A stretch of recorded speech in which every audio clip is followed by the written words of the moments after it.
penyakit dari yang tanpa gejala, kemudian di sini mungkin ada gejala mild moderate, mungkin masuk rumah sakit, dan kemudian kalau sistem imun kita kuat, kita akan sembuh. Jika tidak, kita bisa masuk ke perawatan ICU dengan ventilator dan ada kemungkinan untuk meninggal.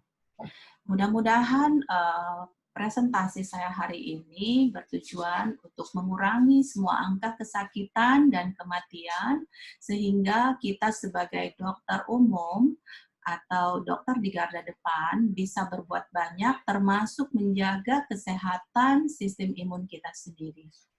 Sekarang bagaimana functional medicine itu bekerja? Jadi functional medicine ini bekerja agak berbeda dengan ilmu yang kita pelajari sebelumnya, yaitu kita akan melihat bagaimana dan mengapa penyakit ini terjadi, dan kita akan mencari akar permasalahan dari setiap individu, di mana setiap individu memiliki latar belakang berbeda, apakah genetik, lifestyle, kemudian sistem imunnya, dan berbagai faktor lain. Dan di sini kita tidak berdasarkan atas sign and symptom semata, dan juga tidak memberikan sebuah obat untuk setiap masalah, ya, tetapi kita lebih ke arah root of cause. Di mana kita lihat, ya, sebuah sistem imun yang sehat, ya, dia akan dipengaruhi oleh beberapa faktor, yaitu asupan protein, vitamin, mineral, dan kita juga harus memiliki mikrobiota yang cukup, ya, pengaruh nutrisi sangat besar, lingkungan, dan genetik tadi sudah disebutkan. Untuk itu, kami semua dianjurkan bisa memberikan anjuran ini kepada pasien maupun kepada diri kita sendiri untuk mengutamakan istirahat yang cukup pada malam hari. Jika kurang bisa tidur dengan baik, kita bisa menggunakan suplementasi melatonin dengan dosis dari 3 mg dan meningkat sesuai dengan usia. Dan kita fokuskan pada healthy diet, di mana makanan yang diutamakan adalah makanan antiinflamasi atau makanan yang asli dari sayur buah untuk menopang sistem imun dan mengurangi makanan berpengawet, berpemanis, pewarna, dan makanan yang diolah. Nah, untuk mensupport sistem imun, kita memang sudah kenal semua tentang vitamin C, tetapi di sini saya akan membahas lebih detail tentang pemakaian vitamin C untuk pencegahan secara agresif maupun untuk perawatan agar pasien tidak perlu dirawat di ICU dan kalau bisa tidak perlu mengalami kematian. Kita sudah mengenal tentang sistem imun innate dan adaptif, di mana itu semua akan mempengaruhi sistem imun kita, di mana dalam peranan sistem imun juga memerlukan berbagai nutrisi, ya. Jadi nutrisi ini adalah nutrisi dasar yang kita butuhkan untuk semua yang ingin bertahan di masa pandemi corona. Nah, jadi sistem imun itu akan membangun sel-sel di dalam tubuh kita, baik neutrofil atau sel darah putih, monocyte, ya, natural killer cell. Kemudian dia akan membangun pembuatan sitokin, dan juga yang adaptif ini akan membangun sel beta dan sel T, dan ikut berperan dalam melawan serangan virus. Nah, kita tidak banyak membahas tentang basic dari virus. Sebenarnya ini hal-hal yang terjadi, tetapi apa yang harus kita lakukan? Ini adalah pendekatan dari functional medicine, bisa dianjurkan penggunaan kurkumin dari 500 hingga 1000 mg, sudah makan. Kemudian epigalokatekin galat, yaitu teh hijau, di mana boleh digunakan 225, atau kalau minum teh boleh 4 cangkir sehari, quercetin 1000 mg itu sudah makan, N-asetilsistein yang biasanya kita kenal sebagai mukolitik, ternyata dia berperan sebagai antioksidan kuat yang menopang detoksifikasi dan juga akan merangsang pembentukan glutathione. Jadi bersifat sebagai glutathione prekursor, di mana ternyata sangat penting karena semua dengan glutathione yang rendah akan masuk pada keadaan penyakit yang lebih parah.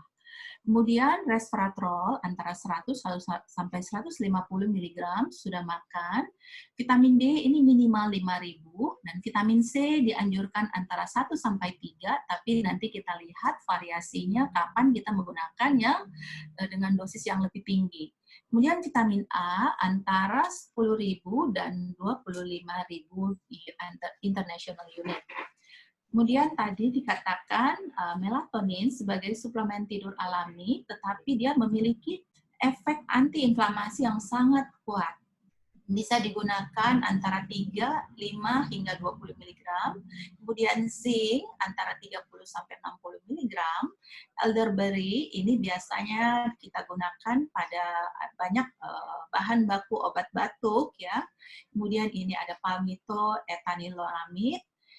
Kita gunakan 300 mg atau 600 mg sampai 2 minggu, beta-glukan, kemudian jamur ya untuk peningkat sistem imun, ada maitake, shiitake, reishi, dan lainnya, kemudian ada licorice, kemudian ada herbs yang bernama Chinese skullcap. Nah, sebenarnya yang paling kita takutkan adalah suatu keadaan yang dinamakan cytokine storm. Dan ini adalah produk natural yang bisa menangkal cytokine storm ya, kurkumin, jadi sekarang lagi ngetop jamu.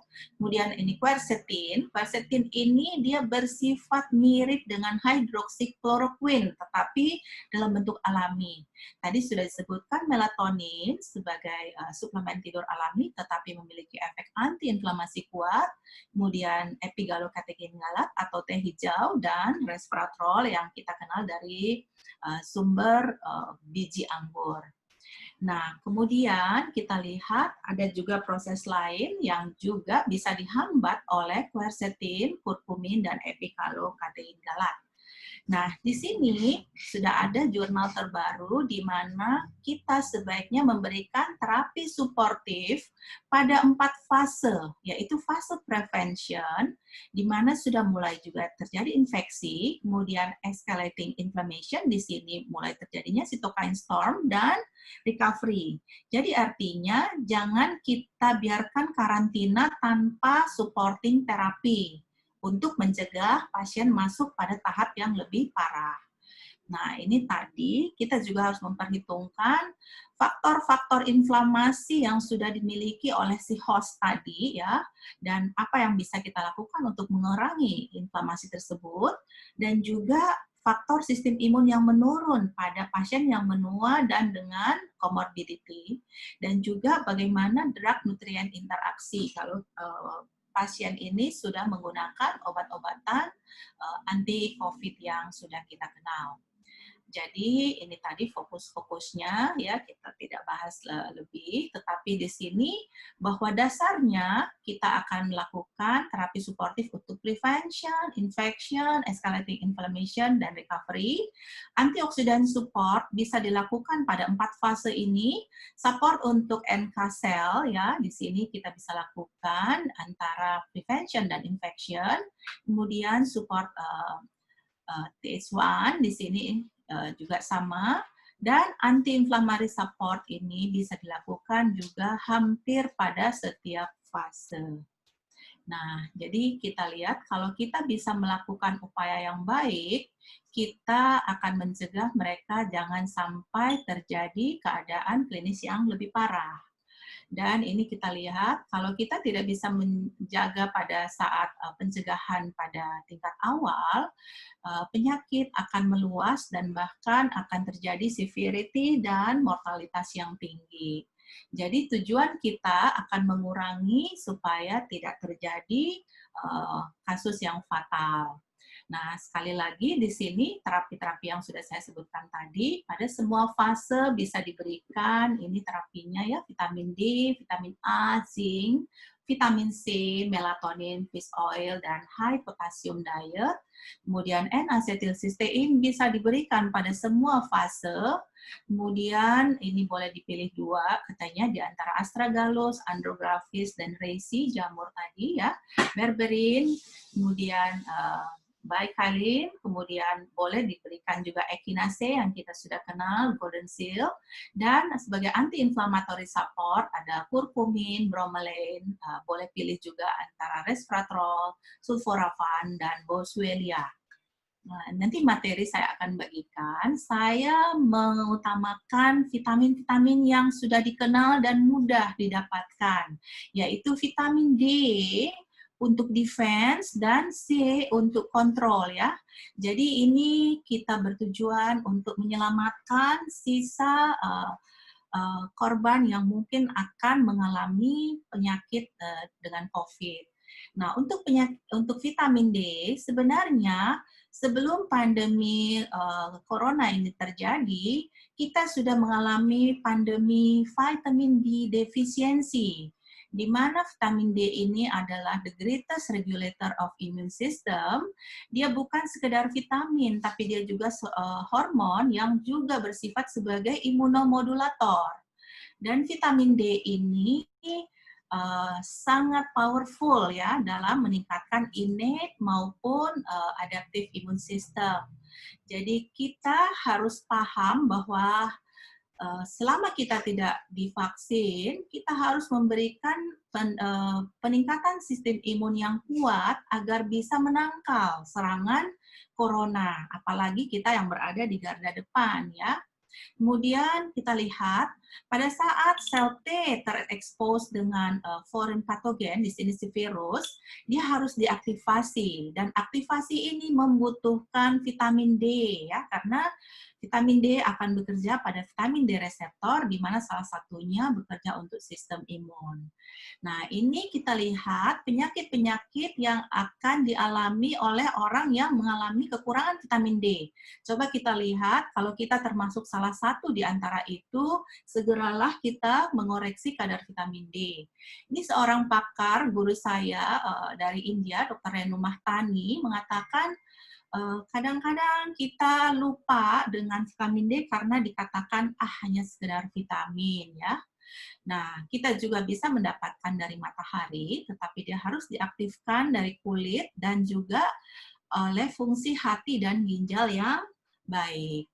Nah, ini adalah vitamin D reseptor yang terdapat di hampir seluruh organ tubuh kita dan terakhir adalah sistem imun ya.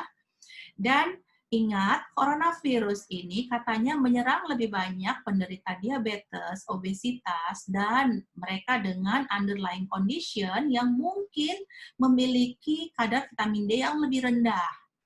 Nah, di sini dikatakan ada 48,3% penderita yang masuk rumah sakit akibat COVID-19 adalah mereka yang mengalami obesitas. Jadi dikatakan bahwa vitamin D bukan sebuah optional supplement, tetapi dia adalah non-negotiable cellular necessity.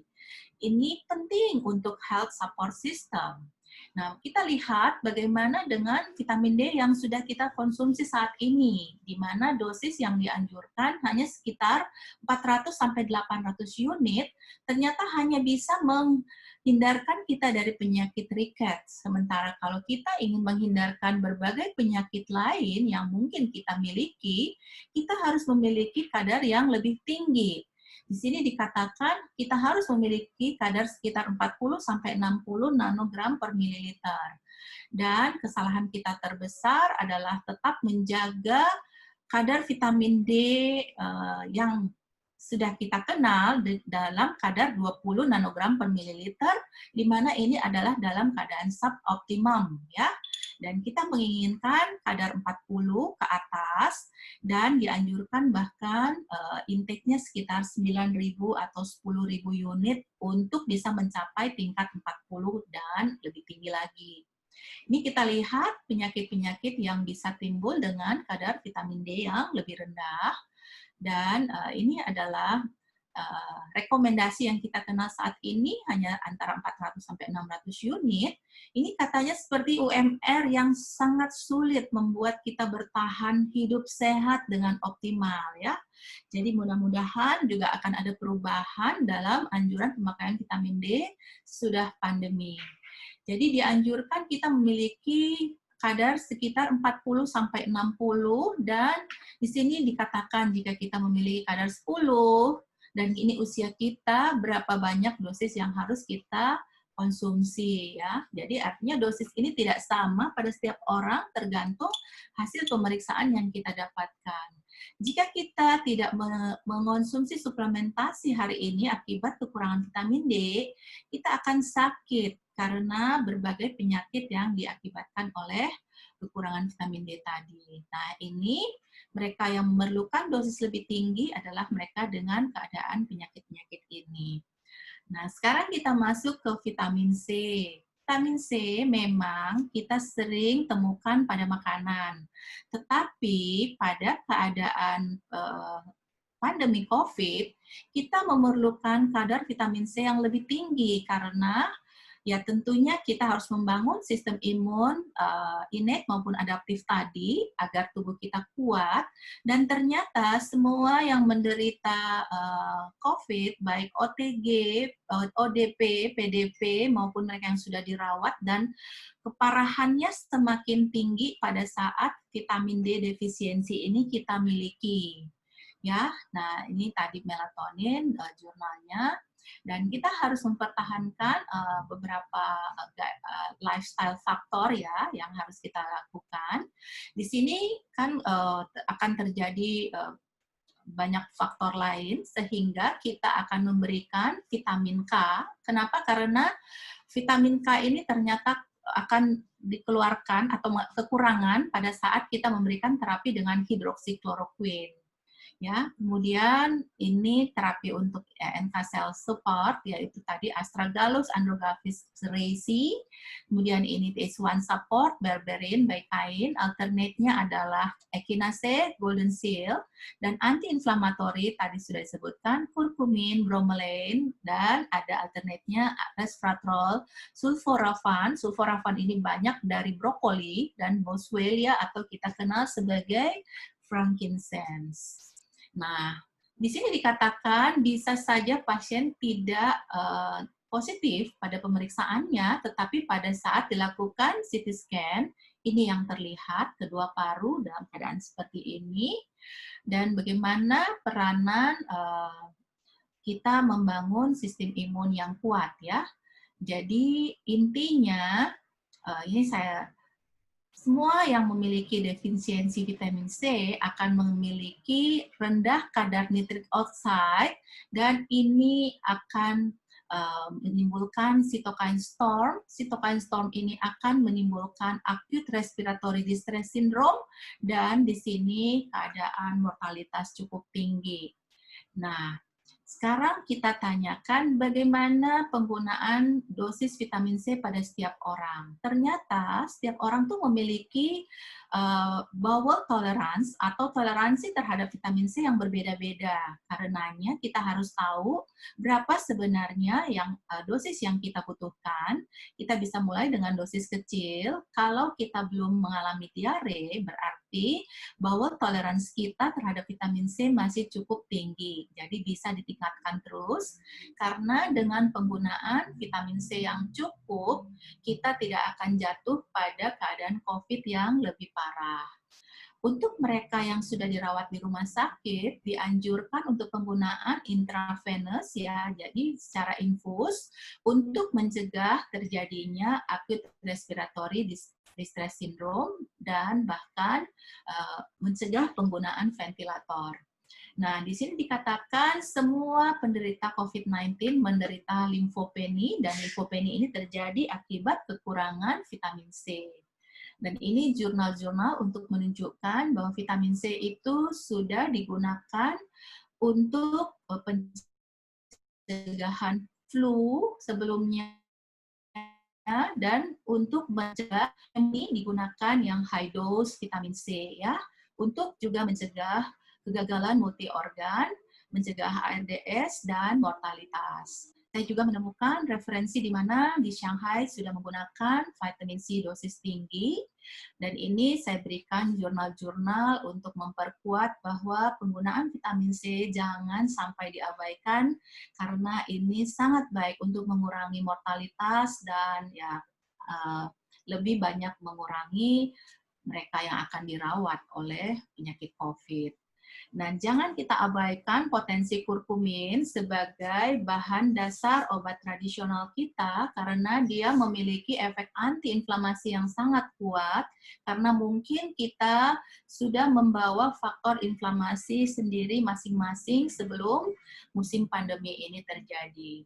Akhirnya summary di sini dikatakan pemberian vitamin C itu sangat baik ya, akan memperbaiki morbidity dan mortalitas.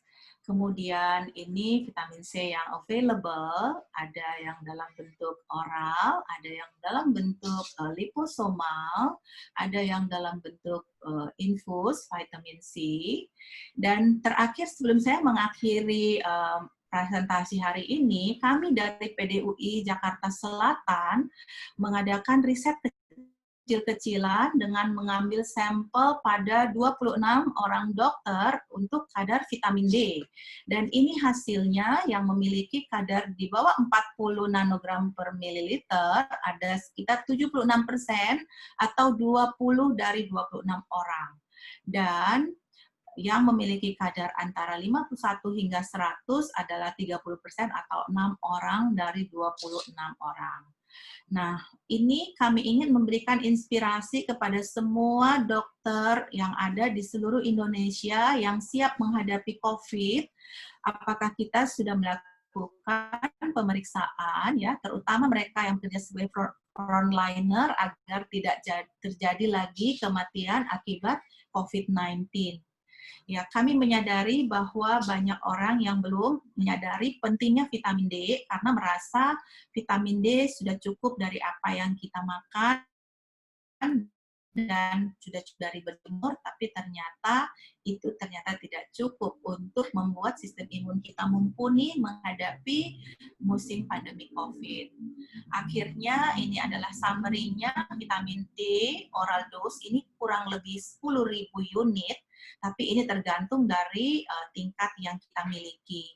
Kemudian vitamin C oral dose, ya, ini kita bisa gunakan dari 6.000 mg, jadi sesuai dengan bowel tolerance yang kita miliki, bahkan ada juga yang mengatakan boleh gunakan 2-3 gram selama 4-6 kali setiap hari sesuai dengan kebutuhan. Kemudian high dose vitamin C bisa digunakan antara 15-20 gram setiap hari untuk mencegah puncak daripada cytokine storm pada saat pasien dirawat di rumah sakit untuk mencegah agar tidak masuk pada perawatan ICU dan pencegahan ARDS serta mengurangi mortalitas. Jadi inilah summary terakhir penggunaan nutrisi dan vitamin dalam functional medicine. Kita bisa gunakan semua ini dan materinya nanti akan saya bagikan. Dan materi yang tentang penggunaan high dose vitamin C saya dapatkan dari Dr. Richard Zheng, seorang Chinese American yang sedang berlibur ke Shanghai sehingga beliau langsung membuatkan materi presentasi yang bisa dibagikan di seluruh dunia. Demikianlah presentasi saya pada pagi hari ini. Semoga bisa bermanfaat untuk semua teman sejawat dalam memerangi pandemi COVID. Wassalamualaikum warahmatullahi wabarakatuh. Waalaikumsalam warahmatullahi wabarakatuh. Terima kasih Dr. Widya Murni atas presentasinya. Wah, menarik sekali, Dok. Dan ini menginspirasi. Saya dari tadi menyimak dan saya juga terinspirasi. Ternyata bisa kita manfaatkan vitamin D, vitamin C, dan nutrisi-nutrisi tadi itu untuk meningkatkan imun kita menghadapi corona ini. Terus terang, Dok, saya juga baru tahu. Saya yakin juga di antara yang hadir hari ini juga ada yang baru memahami, oh ternyata bisa seperti ini. Terima kasih Dr. Widya, waktunya juga pas sekali. Dok, ini sudah ada beberapa pertanyaan di kolom Q&A. Nanti Dokter Widya bisa sambil lihat-lihat dulu, Dok ya. Kalau misalnya ada yang bisa dijawab langsung, Dokter Widya boleh ketik-ketik jawaban singkatnya di Q&A. Sebelum nanti kita mulai ya, teman-teman ya, untuk tanya jawab. Sebelum tanya jawab, kita masuk dulu ke materi berikutnya dari Dokter Henti Widowati yang akan membahas tentang terapi ozon. Seperti apa terapi ozon itu untuk pencegahan dari COVID, meningkatkan imun tubuh kita. Oke, Dokter Henti bisa bersiap untuk materinya, Dok? Oke, ya, siap, Dok. Ya. Terima kasih atas waktunya. Selamat pagi semua. Selamat bergabung pada webinar hari Minggu ini. Saya akan share sedikit tentang manfaat terapi ozon untuk meningkatkan imun sistem. Mungkin dokter-dokter di sini, teman sejawat, banyak yang ada mungkin ya beberapa yang belum tahu apa itu terapi ozon. Bagaimana cara kerjanya. Saya lihat juga masih banyak penolakan terhadap terapi ozon ini. Jujur aja saya juga mengalami hal-hal yang S2 saya mengenai terapi ozon, dulu juga banyak dibantai juga. Kemudian S3 saya lebih lagi. Walaupun banyak penolakan, tapi ternyata diminati ya, Dok ya?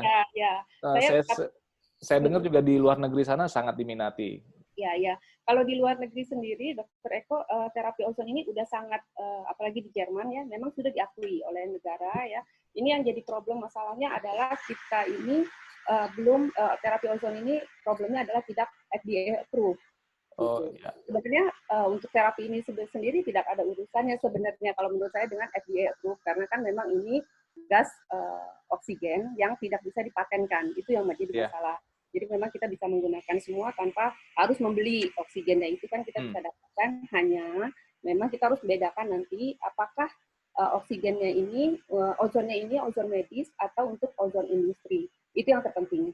Jadi saya juga mau edukasi teman sejawat bahwa tidak semua terapi ozon itu bisa digunakan asal-asal.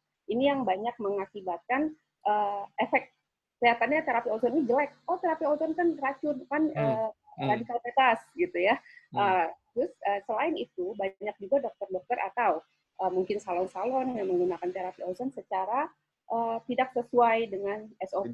Tidak tepat caranya ya. Iya, betul. Jadi akhirnya memberikan kesan bahwa terapi ozon ini jelek. Seperti itu ya. Jadi mungkin kita mulai, saya agak banyak pendahuluannya.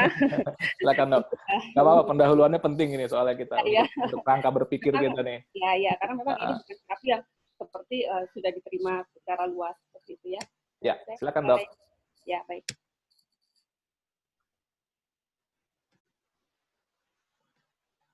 Oke, sambil nunggu, teman-teman, sekali lagi saya mau mengingatkan, untuk pertanyaan silakan di kolom Q&A ya, bukan di kolom chat. Jadi nanti biar kita punya data, record pertanyaan apa saja, dan bisa direkam di webinar kita kali ini. Dan Dokter Widya, boleh sambil isi-isi, Dok, jawabannya yang di kolom Q&A-nya, Dok ya. Terima kasih. Dokter Eko, sudah masuk slide saya? Sudah kelihatan? Oke, saya mulai. Ya, silakan, Dok. Jadi di sini saya hanya membahas tentang bagaimana terapi ozon dalam meningkatkan sistem imun pada pencegahan COVID. Di peserta webinar pagi ini saya lihat banyak teman-teman sejawat yang juga sudah mendalami terapi ozon. Jadi mungkin saya share juga untuk semua dokter untuk mengetahui bagaimana sih kerja terapi ozon ini, dan nanti yang menjadi dasar apa itu terapi ozon sehingga bisa digunakan oleh tubuh kita. Juga saya akan terangkan sedikit ya. Saya mulai. Saat ini untuk menghadapi COVID, protokol obat ini. Dokter Henti, maaf, Dok. Ya. Boleh di play ininya, slide. Oh, ya, itunya. Ya. Oke. Protokol obat dan pengobatan yang telah digunakan dalam uji di China, ini adalah mungkin teman-teman semua udah tahu ya, kita semua udah tahu banyak di sini obat-obat ini. Termasuk nuclear factor juga, nuclear killer juga dipakai, kemudian umbilical cord ya, kemudian stem cell juga digunakan, immunoglobulin juga, kemudian ini hidroksikloroquine juga tadi sudah disebutkan oleh Dr. Widya, juga vitamin C intravenous dosis tinggi, kemudian vitamin D, interferon ya, kemudian glukokortikoid. Nah, ini ada kode di sana masih dicoba ya untuk autoterapi ozon ya. Jadi ini semua adalah juga termasuk pengobatan tradisional Tiongkok. Tapi ini semua tentunya belum terregistrasi secara sempurna karena memang ini semua modal, semua mode digunakan untuk menghadapi virus ini ya. Kemudian uji klinis yang lain juga masih dilakukan, tapi sampai saat ini tidak ada obat yang atau terapi spesifik yang ditemukan, termasuk vaksinnya sendiri juga belum ya sampai saat ini.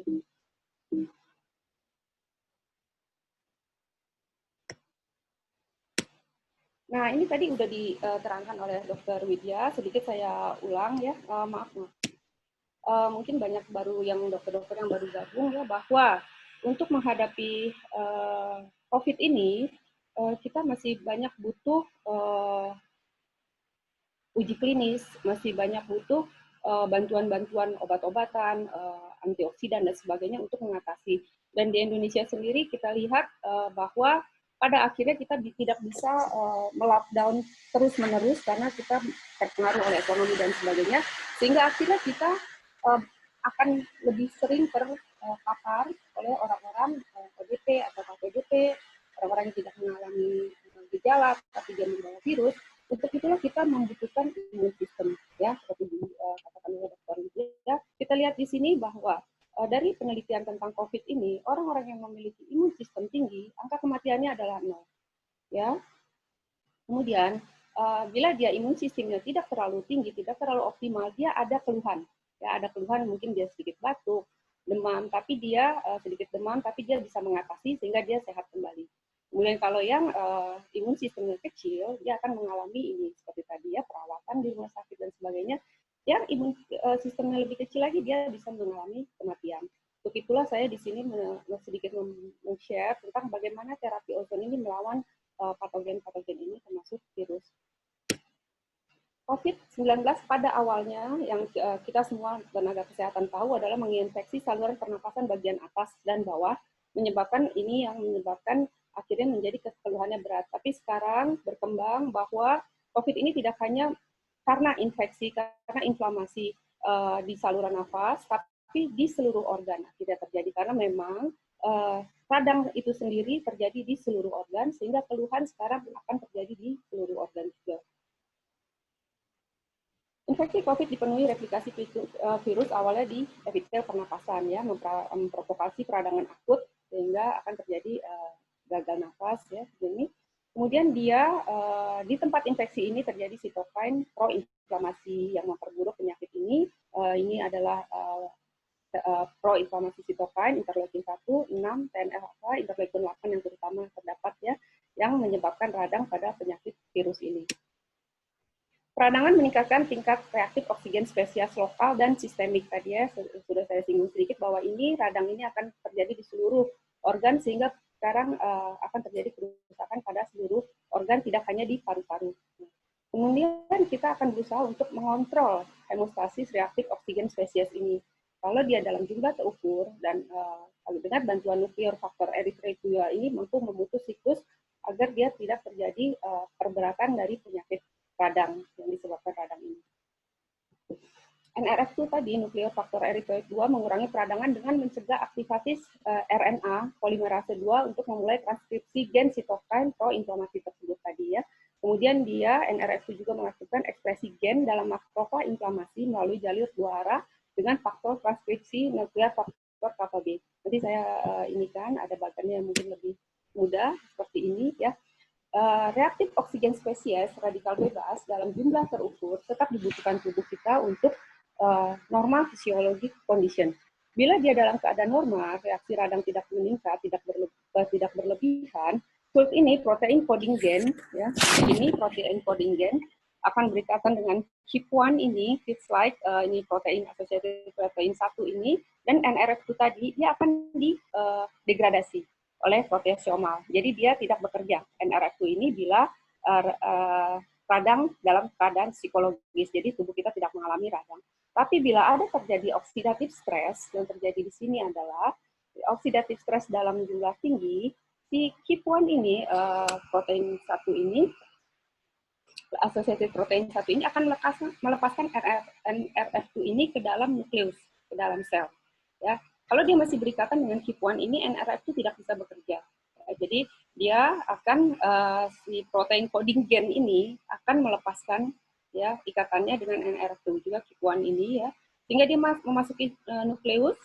Nah, kemudian di nukleus NRF2 ini akan berikatan dengan small protein di dalam sel, di dalam inti sel kita, dan dia akan membentuk ini antioksidan respon elemen, yang dimana ini akan mengaktifasi fase 2 detoksifikasi enzim. Ya, jadi memang ini agak rumit, tapi memang sebenarnya pada intinya saya hanya ingin mengatakan bahwa aktivasi NRF2 ini dapat menekan proses radang di sini dan mengaktifkan antioksidan endogen. Antioksidan penting untuk pemeliharaan integritas seluler dan sitoprotektif. Jadi memodulasi keseimbangan NRF2 dengan oksigen dan ozon tidak hanya meningkatkan sistem antioksidan endogen, tapi juga memodulasi ekspresi sitokain proinflamasi dan berdampak pada sitoprotektif. Jadi menekan ekspresi sitokain proinflamasi. Ini ada di sini saya inikan ya jurnal-jurnal yang saya inikan. Saya ambil dari jurnal-jurnal ini. Modulasi O2 dan oksigen O3 di jalur KIP1, NRF2 dan ARE ini antioksidan respon elemen terlibat dalam mekanisme aksi ozon yang merupakan efek sitoprotektif yang diamati selama perawatan dalam kondisi klinis yang disebabkan oleh SARS-CoV-2 ini. Nah, ini juga ada research yang ini kan ya menunjukkan research yang diakui menunjukkan bahwa di dalam inti sel kita, ini ozon ya, di dalam inti sel tadi seperti kita lihat di diagram, dia akan memasukkan NRF2 ke dalam inti sel. Ya. Kemudian di dalam inti sel, dia meningkatkan ini, antioksidan respon elemen gen transkripsi. Dan kemudian meningkatkan tentunya fungsi dari mitokondrial di seluruh sel ini. Nah, di organ-organ yang mengalami inflamasi, dia akan menurunkan oksidatif stres, ya, menurunkan inflamasi. Dengan adanya penurunan inflamasi, tentunya akan terjadi perbaikan dari radang di seluruh sel-sel ini, di semua sel. Itu. Nah, ini mungkin yang harus kita mengerti prinsip dasar redox system pada tubuh kita. Bila kita ingin melakukan atau kita ingin mengetahui bagaimana cara kerja terapi ozon dalam tubuh kita.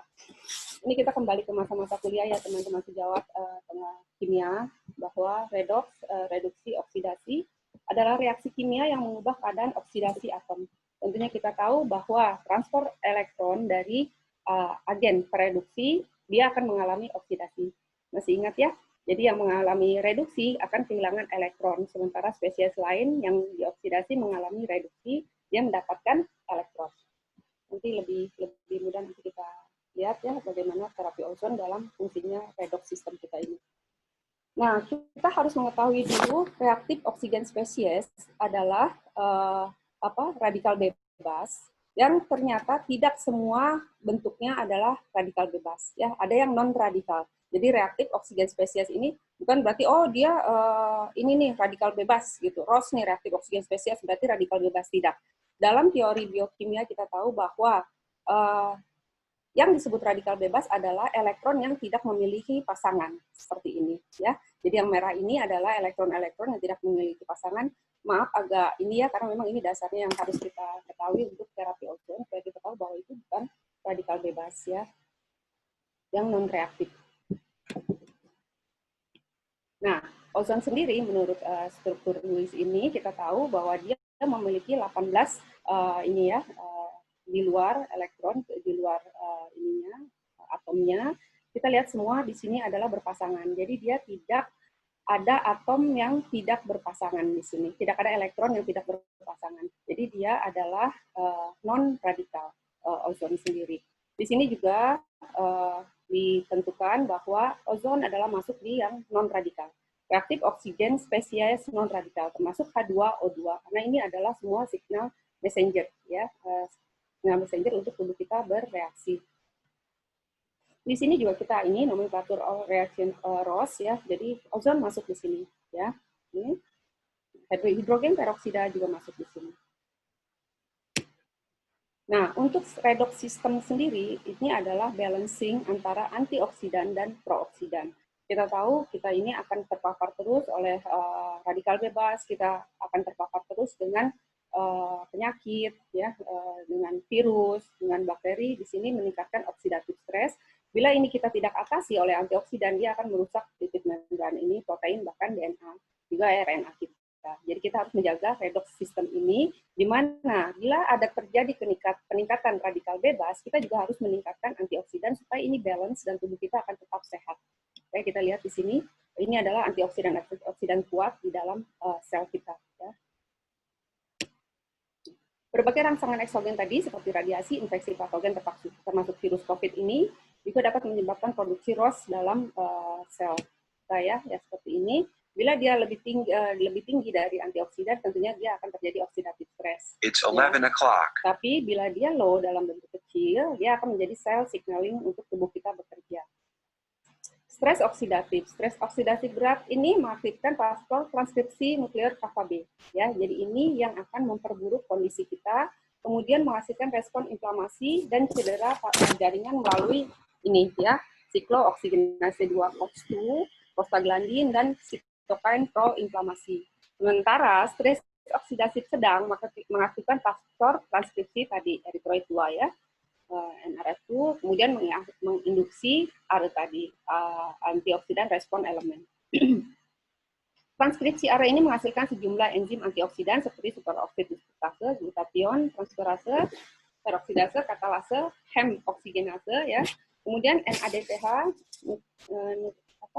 NADPH, quinone oksidoreduktase ini, kemudian fase 2 detox, ya. Kemudian juga heat shock protein masuk ini, ya, akan diaktifasi bila transkripsi ARE ini terbentuk. Nah, ini juga, ya, ini untuk memudahkan juga tadi sama, ya, ini saya hanya tambahkan di sini bahwa reaktif oksigen spesies dalam jumlah terukur, dia akan melepaskan NRF2 ke dalam sel, ya, KIP1 ini, protein 1 ini, dia akan melepaskan NRF2 dari ikatannya, sehingga NRF2 dapat memasuki inti sel, nukleus, dan dia bergabung dengan small protein ini, MAF, kemudian dia mengaktifasi antioksidan respon elemen. Inilah cara kerjanya nanti ozon dalam meningkatkan ini semua, glutathione, ya, kemudian mengeliminasi radikal bebas tadi, interleukin 1, 8, 6, ya, kemudian nuklear faktor kappa B, ya, detoksifikasi akan terbentuk. Kemudian pembuangan obat juga nikotinamid adenin dinukleotida fosfat hidrogenase akan terbentuk, ya, sintesanya. Ini dia NRF2 adalah faktor transkripsi penting untuk signal redox signalin intraseluler, ya. Dalam keadaan normal ini dihambat melalui degradasi di proteasome melalui ubiquitisasi oleh Krebs-like associated protein 1 KIP1 ini hingga kadarnya di sitoplasma rendah. Jadi ini, ya, dalam keadaan normal dia akan didegradasi di sini. Jadi dia tidak terpakai oleh tubuh karena tubuh tidak mengalami rangsangan tinggi. Jadi dia akan dibuang, akan didegradasi. Apabila sel terpapar selular stres dalam tinggi, reaktif oksidan spesies residu sistem KIP1 ini akan dimodifikasi tadi, ya. Jadi dia akan merangsang pelepasan KIP1 ini memasuki nukleus, tadi kita udah ini, ya, udah terangkan, ini keterangan yang tadi, gambar tadi. Kemudian dalam nukleus mengalami heterodimerisasi dengan keluarga protein MAF kecil ini, ya, MAF1, kemudian ini zip code, ya, di dalam inti sel kita. Dia mempengaruhi DNA, antioksidan respon elemen, kemudian ini mengcoding, mengaktifkan sitoprotektif antioksidan dan protein. Tadi ini penelitiannya. Kemudian jika ROS relatif kecil, respon antioksidan dapat mengkompensasinya dan mengembalikan ke kondisi keseimbangan awal antara produksi ROS dan antioksidan. Manifestasi fisiologis regulasi redoks menyebabkan peningkatan atau pergeseran sementara tiosulfat redoks intraseluler ke arah keadaan oksidatif. Jadi dia ke arah oksidatif sementara, kemudian dia akan cenderung untuk normal kembali setelah aktivasi dari antioksidan respon elemen. Kemudian ini hormesis, kita juga harus mengetahui sedikit, saya singgung tentang hormesis karena ini akan berhubungan dengan terapi ozon, di mana hormesis ini adalah hal yang reaktif oksigen spesies dalam jumlah terukur, dalam jumlah kecil, ya, itu menguntungkan. Sedangkan pada kadar tinggi dia merugikan karena menyebabkan stres oksidatif. Seperti ini kita tadi sudah terangkan ya. Nah ini penelitian-penelitian untuk mild ozonization untuk mengaktifasi antioksidan cell response element tadi ya, ini melalui jalur ini ya, NRF2 ya. Ini penelitiannya hasilnya ya. Jadi yang tadi kita lihat dia NRF2 ini akan berikatan dengan KEAP1 ya. Jadi dia ini, jadi ini yang merah ini adalah KEAP1, ini hasil dari ininya ya, dari transkripsi gennya di dalam ya, dibuktikan penelitian tadi bahwa NRF2 akan berikatan dengan KEAP1. Kemudian dia diberikan ozone treatment, kemudian si NRF2 ini akan terlepas dari KEAP1 ini ya. Nah, KEAP1-nya ini merah. Nah, ini adalah inti sel ya. Jadi si NRF2, nuclear erythroid factor 2, dia masuk ke dalam sel dan mengaktifasi ARE. Ini adalah ininya ya, hasilnya akan terjadi peningkatan antioksidan respon elemen gen di dalam inti sel. Ini ya, hasil dari penelitian tadi. Ozon terapi dalam perkembangannya saat ini dikenal terapi ozon yang berfungsi mengaktifkan antioksidan endogen dalam tubuh. Ya, cuman kita tadi sudah saya katakan bahwa medical ozone itu beda dengan ozon industri karena dia harus didapatkan pencampuran oksigen murni dan O2 dengan perbandingan 95% O2 dan 5% O3 maksimal. Ya, jadi ini adalah cara kerjanya adalah dengan meningkatkan stres oksidatif terkontrol. Karena kita bisa mengukur si dosis dari ozon tersebut. Masyarakat umum sudah berpendapat bahwa gas ozon adalah beracun dan mempertanyakan bagaimana ozon yang beracun pada polusi udara dapat digunakan sebagai agen terapi. Ozon merupakan gas yang kontroversial karena meskipun sangat berguna di stratosfer, dia berfungsi untuk menyerap radiasi ultraviolet B dan C. Gas ini beracun untuk paru-paru, saluran paru-paru ya, dan membran mukosa. Karena membran-membran mukosa kita ini memiliki sedikit antioksidan sehingga memang gas ozon tidak bisa langsung diserap, dihirup, maksud saya dihirup langsung, tapi dia harus diproses dulu ya. Ozon yang digunakan dalam kedokteran sangat berbeda dengan lapisan ozon pada atmosfer maupun untuk industri, di mana ozon industri menggunakan ini oksigen macam ya. Jadi memang kita untuk melakukan terapi ozon kita tidak bisa menggunakan udara bebas, tapi harus oksigen murni dari tabung oksigen medical grade. Nah, pernyataan dogmatis seperti ini, ozon adalah racun apapun cara Anda menggunakannya tidak dapat diterima karena darah manusia memiliki sistem antioksidan yang mengatasi ozon dengan konsentrasi yang tepat. Sekali lagi ya, jadi harus konsentrasi yang tepat. Kemudian dari WHO sendiri, kita ini masih bisa diperbolehkan yang diizinkan untuk bekerja selama 8 jam untuk konsentrasi ozon adalah 0,08 ppm. Ya, jadi 0,12 mikrogram per liter. Nah, sementara ambang persepsi manusia untuk penciuman gas ozon adalah 0,01. Jadi memang kita sebelum keracunan pun, sebelum ambang batas ini pun, dengan mencium bau ozon kita udah akan tahu bahwa oh ini ozon berbahaya, sehingga akan terjadi kita akan tidak akan terjadi konsentrasi toksis karena memang ozon itu sangat bau ya. Jadi kita mungkin begitu ada gas ozon ya teman-teman praktek pasti ada sirkulasi ya. Jadi begitu ada ozon, kebocoran gas ozon, kita akan buka jendela, pintu atau apa untuk membuang gas ozon ini. Jadi untuk keracunannya sendiri sangat jauh karena konsentrasi toksisnya itu sangat kecil dibandingkan ambang yang diperbolehkan oleh WHO sekalipun. Ini ya, kalau toleransi penciuman manusia susah ya, kadang-kadang kita ada gangguan penciuman atau apa, oh nggak nyium bau ozon, jadi dia ini kita gunakan pakai tabel ya, jadi kita menggunakan ini tabel ini untuk mengetahui konsentrasi ozon. Pemberian ozon dapat menurunkan mediator stres oksidatif melalui hambatan terhadap nuklear faktor kappa B ya, karena mengaktifasi tadi ya NRF2. Kemudian ini saya sudah terangkan. Ini juga sudah. Ini sudah ya. Sudah jelas. Nah, ini ininya ya, di mana kita akan lihat oksidatif stres dalam jumlah tinggi yang tidak terukur. Ini akan mengaktifkan ini tadi, nuklear faktor kappa B ya, oksidatif stres tidak terukur ya. Jadi dia akan masuk ke nukleus dalam jalur ini. Nuklear faktor kappa B ini dia akan mengaktifkan COX-2 tadi, sitokin, proinflamasi, dan sel-sel radang. Tapi kalau dia terukur, oxidative stress yang kita buat dari O3 dalam jumlah terukur tadi, ini yang akan terjadi tadi ya, kita udah terangkan. Dia akan melepaskan kill protein 1 ini dari NRF2, sehingga NRF2 bisa lepas masuk ke dalam nukleus. Nah, setelah dia masuk ke dalam nukleus, dia akan berikatan dengan spike protein, ya, MAF ini.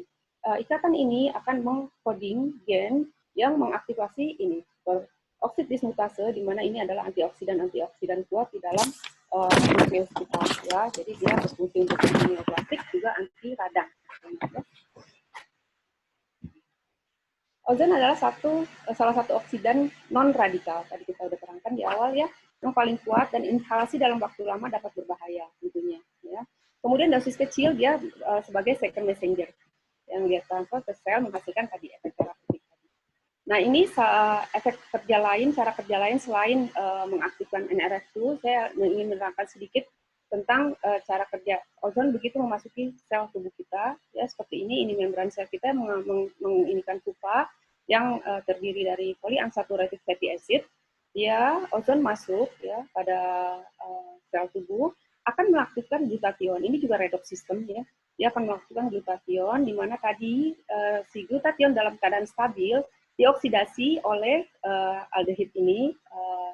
Oksidan tadi oleh si ozon ya, ROS tadi yang dari ozon, dia akan memberikan elektronnya ke sini. Ini contoh redox system ya. Dia memberikan elektronnya ke aldehid ini sehingga dia menjadi bentuk stabil. Nah, glutathione akan menjadi bentuk oksidasi karena dia memberikan elektron satu ke ozon tadi. Nah, karena dia bentuk oksidasi, dia membutuhkan elektron dari lainnya. Dari ini, kemudian NADPH, nikotinamin adenin dinukleotida fosfat hidrogenase memberikan elektronnya ke GSA ini juga. Jadi sehingga dia menjadi bentuk stabil lagi. Tapi NADPH yang kekurangan elektron, dia akan menjadi bentuk oksidasi. Oksidasi akan mengambil elektron lagi dari sebelahnya, dia ambil dari glukosa 6-fosfat hidrogenase, sehingga dia menjadi lagi bentuk stabil. Nah, aktivasi glukosa 6-fosfat hidrogenase ini akan mengaktifkan 1,3-glikosfosfoliserat. 1,3-glikosfosfoliserat ini adalah enzim yang akan mengaktifasi ADP menjadi ATP, sehingga orang-orang yang di ozon dia akan terdapat peningkatan ATP dalam selnya. Kemudian ini mengaktifkan glikolisis glukosa, dia juga akan terjadi penurunan glukosa dalam darah mereka. Kemudian kita teruskan ini 1,3-DPG ini juga akan mengaktifkan 2,3-glikosfosfoliserat. Ini penting juga pada proses COVID ini. Karena 2,3-glikosfosfoliserat adalah enzim yang akan melepaskan oksigen dari hemoglobin ini. Ya. Di mana kita tahu pada kasus-kasus COVID ini semua pasien kekurangan oksigen. Kekurangan oksigen dan terjadi pengentalan darah. 2,3-glikosfosfoliserat ini akan mengaktifasi selain melepaskan oksigen ke jaringan dari hemoglobin ke jaringan, dia juga membuat terjadinya pengenceran darah. Ya, jadi darah tidak berlekatan. Tidak saling melekat sel-sel darah merah tersebut sehingga tidak akan terjadi penggumpalan atau pengentalan darah. Cara kerja ozon pada pengentalan darah dan pemberian oksigen pada jaringan juga mengaktifasi glutathione di sini ya, antioksidan kuat di dalam sel kita. Ini banyak ya penelitiannya kasus ozon, ini masuk jurnal-jurnal yang bisa diakui. Nah, kemudian kita bagaimana cara menghindari toksisitas ozon? Ya, jadi ozon yang tadi saya katakan bahwa banyak yang asal pakai ozon. Oh ini ghost ozon paling banyak itu misalkan ozon vagina, misalkan ozon vagina atau apa, dia pakai udara bebas tuh ya di salon atau apa dia menggunakan ozon udara bebas. Nah itu sebenarnya harus sangat-sangat dihindari ya. Jadi kalau dalam pengobatan walaupun itu masuk ke mukosa, dia harus menghindari toksisitas. Jadi pengontrolannya adalah dengan menggunakan generator ozon yang dilengkapi dengan fotometer standar yang baik, yang memungkinkan untuk menentukan konsentrasi ozon dengan tepat. Kemudian volume gasnya juga harus dihitung dengan tepat. Ya, jadi ini adalah dosis yang untuk terapeutik. Dosis ozon ini bisa diatur dengan alat yang baik.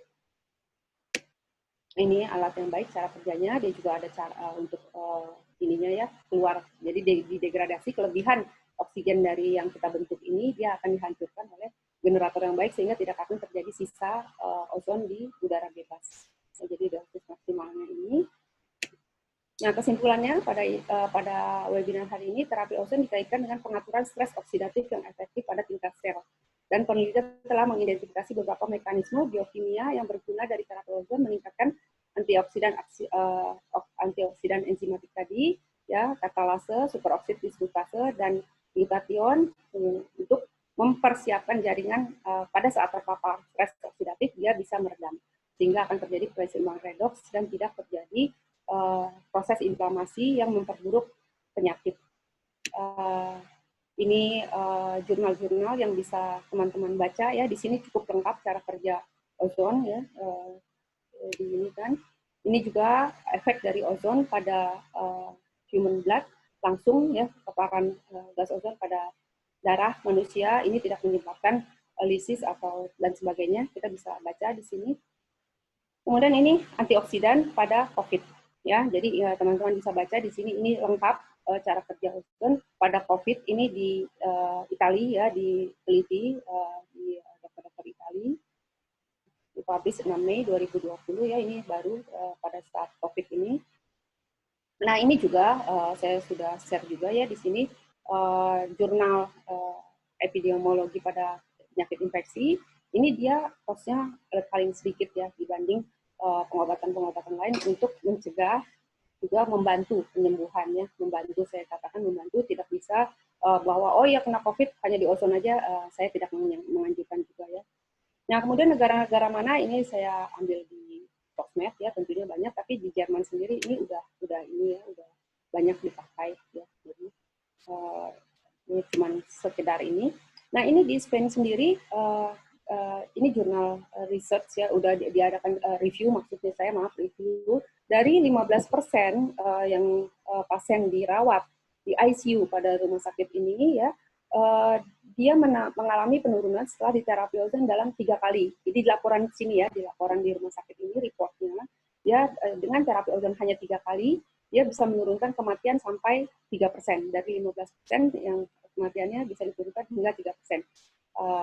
Dalam laporan review di ini rumah sakit ini. Kemudian ini di rumah sakit Cina yang bersurat pada dokter di Italia bahwa dia menggunakan terapi ozon untuk COVID dan hasilnya baik. Ya, di sini. Ini juga di Texas sendiri, Amerika memang tidak meng-approve terapi ozon, tapi digunakan juga di sini di Texas untuk penggunaan COVID. Nah, kalau di Jerman tentunya ini udah sangat ini ya, sangat banyak digunakan sehingga kematian COVID pada di negara Jerman sangat rendah. Jadi kesimpulannya protokol klinis harus mematuhi dosis standar bila ingin menggunakan terapi ozon dengan baik dan mendapatkan manfaat yang maksimal ya. Setidaknya 3 uji klinis menggunakan uji mayor autohemoterapi ozon ya, sedang berlangsung di China sampai saat ini, sampai kemarin terakhir ya. Kemudian dia kemungkinan untuk digunakan sebagai komplementer ya, jadi terapi tambahan. Mungkin itu yang bisa saya share pada kesempatan hari ini, Dr. Eko. Sekian. Ya, terima kasih Dr. Henti. Oke, wah ini menarik juga ya, ozon ini sebagai terapi untuk pasien COVID, dan ada tadi pengalaman-pengalaman dari negara-negara lain tentang terapi ozon ini dan dampaknya terhadap COVID-19. Oke, Dok, sebelum kita lanjut ke tanya jawab, itu di kolom Q&A nanti Dr. Henti juga bisa lihat. Ini sudah ada puluhan pertanyaan ini dari 365 partisipan yang sempat hadir hari ini, teman-teman. Ada pertanyaan. Sebelum masuk ke pertanyaan, saya mau tampilkan dulu karena tadi ada juga yang menanyakan kalau mau ngisi SKP itu dapat SKP gimana caranya? Teman-teman kalau mau dapat SKP-nya habis acara hari ini ada kuesioner yang teman-teman bisa isi. Saya mau tampilkan dulu aja ya sekali lagi di mana share linknya bisa didapat. Nah di sini teman-teman bisa lihat di layar itu ada link bit.ly quiz PDUI Jaksel ya. Masuk ke browsernya, ketik bit.ly/quiz PDUI Jaksel. Huruf besar, huruf kecilnya juga sama ya. Huruf besarnya K-nya huruf besar, PDUI-nya huruf besar, Jaksel J-nya huruf besar. Oke, teman-teman. situ, nanti saya tulis di kolom chat. Bisa dibantu Dokter Iken mungkin nanti dimasukkan di kolom chat biar bisa tinggal diklik sama teman-teman yang mau ngisi kuesionernya. Oke, sambil siap-siap nih, Dokter Henti dan Dokter Widya bisa lihat di kolom Q&A sudah banyak sekali pertanyaan dan sudah beberapa saya lihat sudah dijawab oleh Dokter Widya terkait dengan pertanyaan-pertanyaan vitamin D, vitamin C dan nutrisi-nutrisinya. Tadi juga ada Dok pertanyaan tentang ozon di situ, Dokter bisa lihat. Saya coba bacakan dulu ya pertanyaannya. Kita mulai. Ini, wah, yang dijawab sama Dokter Widya ada tadi selama 30 menit tadi, dokter udah bisa ngejawab 37 pertanyaan. Luar biasa, Dok. Terima kasih, Dokter Widya. Kita mulai dari Dokter Widya, yang ini paling atas ini, ada pertanyaan-pertanyaan ya. Nah, ini menarik, Dok. Dari M. Ari. Nggak apa-apa ya, kita bacakan pertanyaannya. Teman-teman, ini banyak sekali pertanyaan, saya pilih-pilih, mungkin tidak bisa semua kita jawab di sini ya, nggak apa-apa ya. Ini ada satu nih dok, mungkin untuk Dokter Widya nih, vitamin D dosis tinggi itu obatnya apa dok? Kalau kita mau tahu, biasanya kan kalau merek, kita sebutin merek CDR itu cuma 300 IU. Nah dokter ada ini nggak? Apa sih dok? Yang bisa kita nyebut merek apa gimana nih? Ya, sebenarnya ada juga yang sudah terdaftar BPOM, karena kita tidak enak. Saya sebut aja nomor WA saya, 0878 8985 6093. Yang ingin tahu tentang merek-merek, saya akan memberitahu, karena ya, etika kita tidak boleh menyebutkan merek, ya. Tetapi ada yang sudah masuk BPOM di Indonesia 5.000 unit. Cuma mungkin belum dikenal oleh seluruh teman sejawat seluruh Indonesia. Dan memang pada saat ini kali kedua saya membawakan topik tentang vitamin D. Saya sebelum pandemi Corona, bulan Januari, saya ikut satu seminar di Kuala Lumpur dengan guru dokter dari India. Jadi dia memaparkan tentang defisiensi vitamin D yang menjadi pandemi di seluruh dunia yang sangat tidak kita sadari. Jadi waktu saya mengatakan anjuran menggunakan 10.000, banyak sekali orang yang marah dan kaget. Kok bisa? Biasanya cuma minum 400, sekarang disuruh minum 10.000. Sekarang gini dok, daripada kita berantem dengan dosis, periksakan dulu. Karena kami dari PDUI Jakarta Selatan membuat sampling, dan teman-teman dokter saya yang sangat kaget dengan kadar vitamin D yang mereka miliki, karena katanya kita sudah gosong berjemur, ternyata hanya mencapai hanya segini. Berapa dok di bawah ambang? Di bawah 10.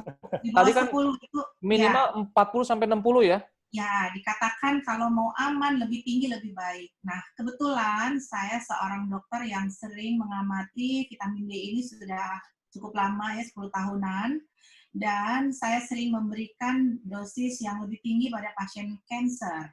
Jadi untuk penderita kanker kita berikan 600.000 unit dalam bentuk injeksi, walaupun ini biasanya obat dibeli sendiri dari impor ya, dari luar. Tetapi dengan penyuntikan 600.000 unit itu, mungkin kenaikan rata-rata hanya 20 satuan dalam waktu 2 bulan. Jadi artinya kalau kita ingin menggunakan dosis di bawah 10.000, itu peningkatannya kalau kita dalam kadar yang sangat rendah akan sangat lama. Terus memang di awal-awal musim pandemi kita bikin video yang viral untuk anjuran berjemur, karena itu adalah anjuran untuk public health ya, daripada masyarakat banyak nih bingung karantina ngapain, silakan berjemur. Tetapi berjemur itu pun ada aturannya, karena vitamin D tertinggi itu ada di sekitar jam 12 siang yang sudah pasti tidak baik untuk kesehatan kulit yang mau cantik. Jadi artinya kalau ingin berjemur, mari kita download aplikasi yang bernama D-Minder. Delta, Mama, India, November, Delta, Echo, Romeo. Di situ dia akan minta apakah kita sudah pernah melakukan pemeriksaan kadar vitamin D. Jika sudah, dia akan pandu. Oh, dengan kadar yang Anda miliki sekian, Anda sebaiknya berjemur berapa lama dalam sehari. Berapa lama dan jam berapa? Ada gitunya? Ya, Jamnya dan nggak? jam berapa itu kebanyakan kalau kita tinggal di Indonesia, jam paling tinggi kadar vitamin D, yaitu matahari dengan sinar UVB, itu sekitar jam 12 siang. Siapa yang mau berjemur jam 12 siang? Ya? Dan ternyata saya tadinya dengan berbagai teori yang saya baca, katanya yang gemuk memiliki kadar vitamin D lebih rendah. Tetapi ternyata yang gemuk ini kalah dengan mereka yang berjilbab, yang tentunya tidak pernah memeriksakan dan tidak pernah aware tentang kadar vitamin D. Jadi untuk sahabat-sahabatku tersayang, terutama yang menggunakan jilbab, marilah kita periksa, karena kita akan kaget sendiri banyak yang memiliki kadar di bawah UMR, di bawah 10. Di bawah UMR, iya. Iya, jadi artinya jangan sampai kita selalu memperhitungkan penampilan luar kita, tetapi penampilan seluler kita tidak kita pentingkan karena ketidaktahuan kita. Jadi mudah-mudahan musim pandemi membuat kita lebih aware semua tentang kesehatan pribadi kita dan pasien-pasien kita. Wah, Dokter Iken, kita mesti cek nih. Kita gemuknya nih melebihi nih, Dokter Iken. Betul. Ini kok mana kita mau ngecek ini, Dokter Iken? Betul, Dokter Eko. Ini memang kenapa kami di PDUI Jakarta Selatan mengangkat topik ini tidak terlepas dari kenyataan yang kami lihat sendiri bahwa rekan-rekan dokter kita sampling memang kebetulan masih pengurus saja, pengurus PDUI Jakarta Selatan. Memang ini nanti coba kita akan roll out kepada anggota-anggota yang lain dan semua teman-teman yang ingin ikut penelitian ini. Kita mau coba untuk melihat kadar vitamin D kita sendiri sebagai tenaga medis. Dan saya cukup surprise dengan hasilnya, yang mana kita sendiri yang selalu berhadapan dengan pasien ternyata memiliki vitamin D yang kadarnya sangat-sangat rendah. Padahal vitamin D ini untuk imunitas tubuh ya, gitu ya? Betul, ya? betul. Itu yang tadi saya katakan bahwa selama ini kita selalu menyalahkan APD, bahwa APD-nya tidak lengkap, APD-nya kurang bagus, makanya terinfeksi. Apakah tidak memungkinkan bahwa karena imunitas tubuh kita rendah, karena vitamin D kita rendah ini, itu menjadi sumbangsih juga terhadap morbiditas yang terkena kepada para kolega-kolega dokter. Nah, ini yang kenapa kita angkat topik ini untuk meningkatkan awareness bahwa ada lagi loh selain APD yang kita harus harus perhatikan. Nah, saya orang gendut seperti yang dikatakan oleh Dr. Widya tadi, alhamdulillah walaupun rendah tetapi sudah hampir borderline, hampir. Berapa? 21. Sudah mendekati 30. Betul, karena memang begitu pandemi bermula, saya curi start dengan mengkonsumsi vitamin D akibat bisikan dari Dr. Widya, dia yakinkan. Dokter Iken, Dr. Widya, di mana kita bisa ngecek vitamin D?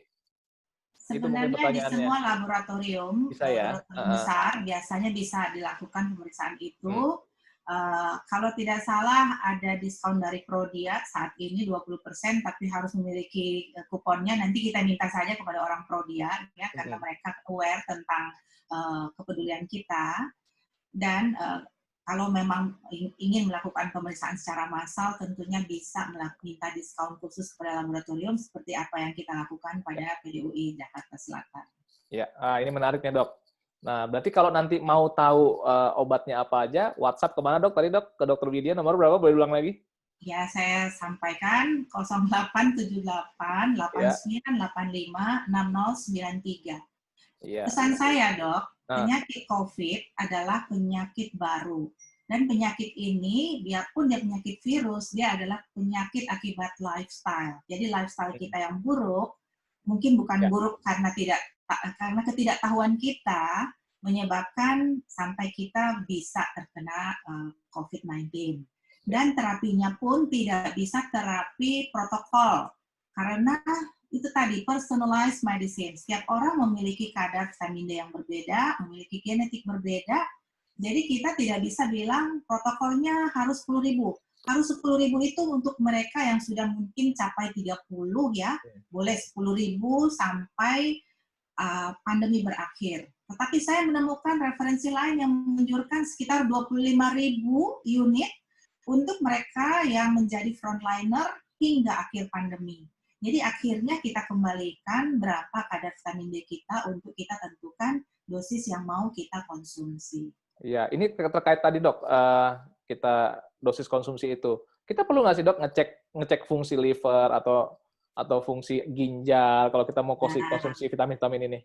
tentunya itu akan lebih baik. Tapi kalau kita dalam keadaan tidak memiliki penyakit apa-apa, biasanya semuanya cukup baik. Saya punya pengalaman baik dengan penderita kanker yang memiliki gagal ginjal karena post transplantasi ginjal 15 tahun lalu. Dia menggunakan, saya berikan vitamin D 600.000 unit injeksi. Kemudian vitamin C yang digunakan high dose 75 gram, hampir 3-4 kali seminggu. Dia bisa bertahan hidup 6 bulan dari yang seharusnya mungkin sudah ditolak dari perawatan rumah sakit di Singapura. Ya, Jadi oke. artinya penggunaan high dose ini kalau hanya yang oral saja semua cukup aman. High dose infus 75 gram saja untuk mereka yang gagal ginjal seperti itu Udah aman masih ya, bisa. aman. Ya. Iya, 75 gram infus Ya. itu padahal ya. Ya. Ya. Oke, sekarang saya ada pertanyaan nih dari peserta tentang ozon nih untuk Dr. Henti mungkin maksudnya ya, Henti Widawati. Ini dari Dr. Leo Cermin. Di mana saya ketahui bahwa terapi ozon katanya selain bisa menaikkan antibodi juga bisa membunuh bakteri, jamur, dan virus. Apakah terapi ozon, dok, garis miring EBOO apa ya? Ada tempatnya untuk menangani pasien COVID? Ada nggak tempatnya, dok? Di mana kita bisa ini? Saya coba jawab ya, kalau untuk terapi ozon sendiri di Indonesia, rumah sakit, saya tahu di Jakarta ya, mungkin teman-teman yang mendalami terapi ozon mungkin bisa cek ya untuk di kotanya masing-masing, tapi setahu saya di Jakarta ini ada di Rumah Sakit Gatot Subroto, RSPAD Gatot Subroto kalau di Jakarta. Di Tuan Maureksa, kemudian di Rumah Sakit Siloam Semanggi, RMCC, kemudian di Pelni. Setahu saya itu mungkin nanti bisa ada teman-teman sejawat yang mungkin lebih tahu dari saya. Yang sejauh saya tahu hanya itu sih, dok. Ya dok, jadi ada di beberapa tempat, ada ya di kota-kota lain juga ada sebenarnya ya? Di seluruh Indonesia sebenarnya ada. Kemarin pernah mengadakan pelatihan untuk terapi ozon dan itu tersebar di seluruh Indonesia. Jadi memang ada yang memang, cuman untuk terapi ozon sendiri kita memang harus hati-hati karena memang harus menggunakan generator yang tepat dan dokternya sudah menyelesaikan pelatihannya dengan benar. Seperti itu, dok. Iya. Terus dok, kalau misalnya ini ada pertanyaan lanjutan nih dari Yurika Litamos. Kalau dosis ozonnya tadi, berapa dosis ozon major untuk major autohemoterapi yang dianjurkan untuk prevention dan terapi COVID-19? Dan bagaimana interval terapinya, dok?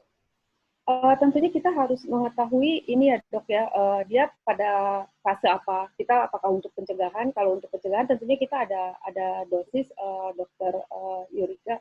Ini kan kita punya pedoman untuk dosis terapi ozon dari ozon internasional ya, dari Jerman. Dia biasanya dari Madrid sebetulnya ya, Madrid, konsensus Madrid. Itu kita mengacu pada sana. Tentunya kalau dokter mau bisa japri saya, dokter Yurika ada nomor saya.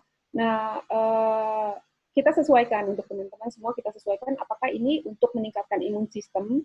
Nah, kemudian apakah ini untuk mematikan virus. Tentunya dosisnya akan berbeda. Dan dosis ini tentunya juga harus dipelajari, Dokter Eko, maaf, karena memang ini kita benar-benar harus hati-hati karena ini adalah oksidator ya, walaupun dia non-radikal, tapi dia sangat kuat ozon ini, gas ozon ini. Jadi memang harus hati-hati sekali untuk penghitungan dosis, karena kalau dia terlalu tinggi, dia juga bisa melisiskan hemoglobin kita, tentunya seperti itu. Nah, mungkin saya sedikit share juga untuk pencegahan, kita bisa lakukan seminggu sekali untuk COVID ini. Saya ada beberapa pasien saya tangani dari mulai dia saat berat mengalami gejala berat, kemudian sampai post COVID, tapi dia masih sesak, masih apa. Saya ada beberapa pasien yang saya tangani itu sangat baik ya, teman-teman, sangat baik. Cuman hanya kita harus mengatur dosis. Kemudian kita juga tetap combine sama vitamin C dosis tinggi. Juga seperti yang tadi Dokter Widya katakan, kita harus cek vitamin D-nya seberapa, karena ini juga akan mengurangi peradangan pada tubuh kita kalau vitamin D kita optimal, seperti itu, dok. Iya. Nah, kalau berarti dok, tadi kita mesti hati-hati, walaupun kita sudah tahu dosisnya, tetap mesti ada skill yang mesti dipelajari gitu, dok, ya? Betul. Dan alat-alatnya khusus gitu, dok? Apa ya, gimana? betul. Ya, ada beberapa sejawat tanya untuk alat bagaimana. Tentunya saya juga tidak bisa mengucapkan merek di sini, tapi itu saya bisa share standar Eropa, alat-alat ada sekitar 10 merek yang memang bisa dipakai, yang biasa dipakai untuk penelitian, itu standar untuk terapi ozon. Jadi memang dia untuk penelitian di seluruh dunia menggunakan alat-alat yang sudah ada standar, ada kriterianya untuk generator ozon tersebut. Seperti itu. Iya, oke. Menarik nih, terapi ozon. Saya juga jadi kepingin tahu, Dok, lebih lanjut nih. Ini nggak cuma di klinik-klinik kecantikan kan, Dok, ya? Enggak, tentunya enggak, Dok. Iya, Justru ya? dia dulu awalnya masuk terapi ozon itu justru di Rumah Sakit Harapan Kita, Dok, tahun 94. Untuk meningkatkan jantung, karena dia mengoksigenasi jaringan. Dan ada dia cara kerja lainnya meningkatkan nitric oxide, di mana kita tahu nitric oxide itu adalah untuk vasodilatasi pembuluh darah. Jadi kalau ada penyempitan pembuluh darah dimanapun, dia akan mengatasi keluhan penyakit ini, Dok. Bisa jadi nih ke depan saya kebayang post pandemi ini terapi-terapi seperti inilah yang akan digandrungi ke depannya, bisa jadi nih, Dok. Jadi ozon, vitamin D, nutrisi ini akan jadi gandrungi ke depan. Oke, menarik. Ini ada pertanyaan lagi dari Dokter Musaida. Yang pertama, ini nanya, dia bilang nih, saya pernah mendengar bahwa percuma nih minum vitamin apapun secara berlebihan karena akan dikeluarkan via urin. Ini fakta atau mitos? Nah, terus yang kedua, saya lanjut dulu. Saya pernah menemui seorang dokter spesialis KHOM yang meresepkan vitamin C 5 gram setiap hari pada pasien CA. Nah, kini terjawab sudah. Nah, ini Dok, silakan Dok, di komentari. Oke, terima kasih Dr. Musaida. Sebenarnya di materi tadi, kemarin saya ada webinar dengan pihak lain, itu kita jelaskan secara detail. Tapi hari ini karena cukup panjang materi saya tidak jelaskan. Jadi kenapa? Katakanlah kita mengonsumsi 1 gram vitamin C secara oral. Itu yang masuk ke plasma hanya, jadi bioavailability-nya tidak banyak. Jadi artinya, untuk kita orang sehat, boleh-boleh saja. Tapi kalau kita mau fight COVID, kita memerlukan kadar vitamin C yang lebih tinggi di dalam plasma kita. Dan kalau saya mempelajari ilmu hormon, di dalam tubuh kita ada namanya hormon kortisol yang bersifat natural anti-inflamasi. Kortisol ini dalam sehari-hari dia akan berfluktuasi naik turun. Peak-nya ada pada jam 8, jam 12, dan jam 4 sore. Untuk mengetahui apakah kita memiliki kortisol rendah, kita bisa lakukan pemeriksaan darah di laboratorium. Dan salah satu terapi untuk mensupport kortisol itu adalah vitamin C. Makanya kenapa pada bukan bulan puasa ya, kalau kita memiliki kortisol rendah, pada mereka yang memiliki penyakit autoimun sudah jelas rendah, tetapi tidak harus autoimun. Mostly kita kalau memiliki pola makan kaya karbo seperti nasi, roti, kue-kue seperti kebanyakan dari kita akan memiliki kadar kortisol yang rendah. Kortisol rendah itu menyebabkan tubuh mudah inflamasi, tubuh lambat mendetoksifikasi. Dia memerlukan support untuk kelenjar adrenal yang mengeluarkan hormon kortisol ini berupa adrenal support, di mana salah satunya adalah vitamin C. Jadi artinya kalau kita memang membutuhkan sesuai jam-jam itu, bukan karena mau saya, tetapi itu karena bioritme dari tubuh kita sendiri. Mitos-mitos bahwa kalau vitamin C akan kelebihan akan dibuang, ya betul. Iya, betul. Ya. Itu Jadi fakta, Dok, ya, bukan mitos ya. Itu fakta. Tetapi untuk menghadapi COVID, kita memerlukan sistem imun yang sekuat baja. Boleh dikatakan seperti itu. Kalau sistem imun kita kaleng-kaleng, ya kita kena COVID. Jadi kita harus memiliki branded sistem imun. Dan itu tidak semua orang bisa memiliki kalau tidak memiliki ilmu yang cukup tinggi untuk memahami bagaimana mempersiapkan sistem imun yang baik. Jadi mungkin itu referensi saya. Pertama, vitamin C, jika ingin melakukan terapi dosis tinggi, kita perlu memerlukan pemeriksaan D6PD. Apakah kita tidak menderita penyakit D6PD, defisiensi dari enzim itu saja. Iya. Ini ada lanjutannya nih, Dr. Musaida juga nih. Bahwa katanya infonya orang Indonesia itu reseptor vitamin D-nya kurang, Dok, dibanding dengan orang kulit putih. Sehingga dengan berjemur, orang asing itu cepat coklat dibanding dengan kita kulit hitam ya, atau sawo matang ini nih. Gimana dok, Dr. Widya? Betul, jadi dok, memang sekarang pemeriksaan genetik sedang marak. Saya sendiri melakukan pemeriksaannya tahun lalu dengan lengkap sehingga farmakogenomik ya. Kemudian saya sudah lama mengamati vitamin D saya dan selalu saya maintain ada di sekitar angka 50. Nah, artinya kalau kita mengharapkan berjemur saja, kita tidak mungkin mencapai nilai ideal dan memiliki sistem imun yang branded seperti yang saya katakan tadi. Jadi memang pertama selain pemeriksaan genetik, kita harus memeriksakan kadar laboratorium saja. Kalau kita sudah tahu nilai kita rendah, kita jangan harapkan berjemur atau dari makanan semata. Jadi memang konsumsi suplementasi nutrisi vitamin D itu adalah mandatory untuk kita yang ingin bertahan di masa pandemi.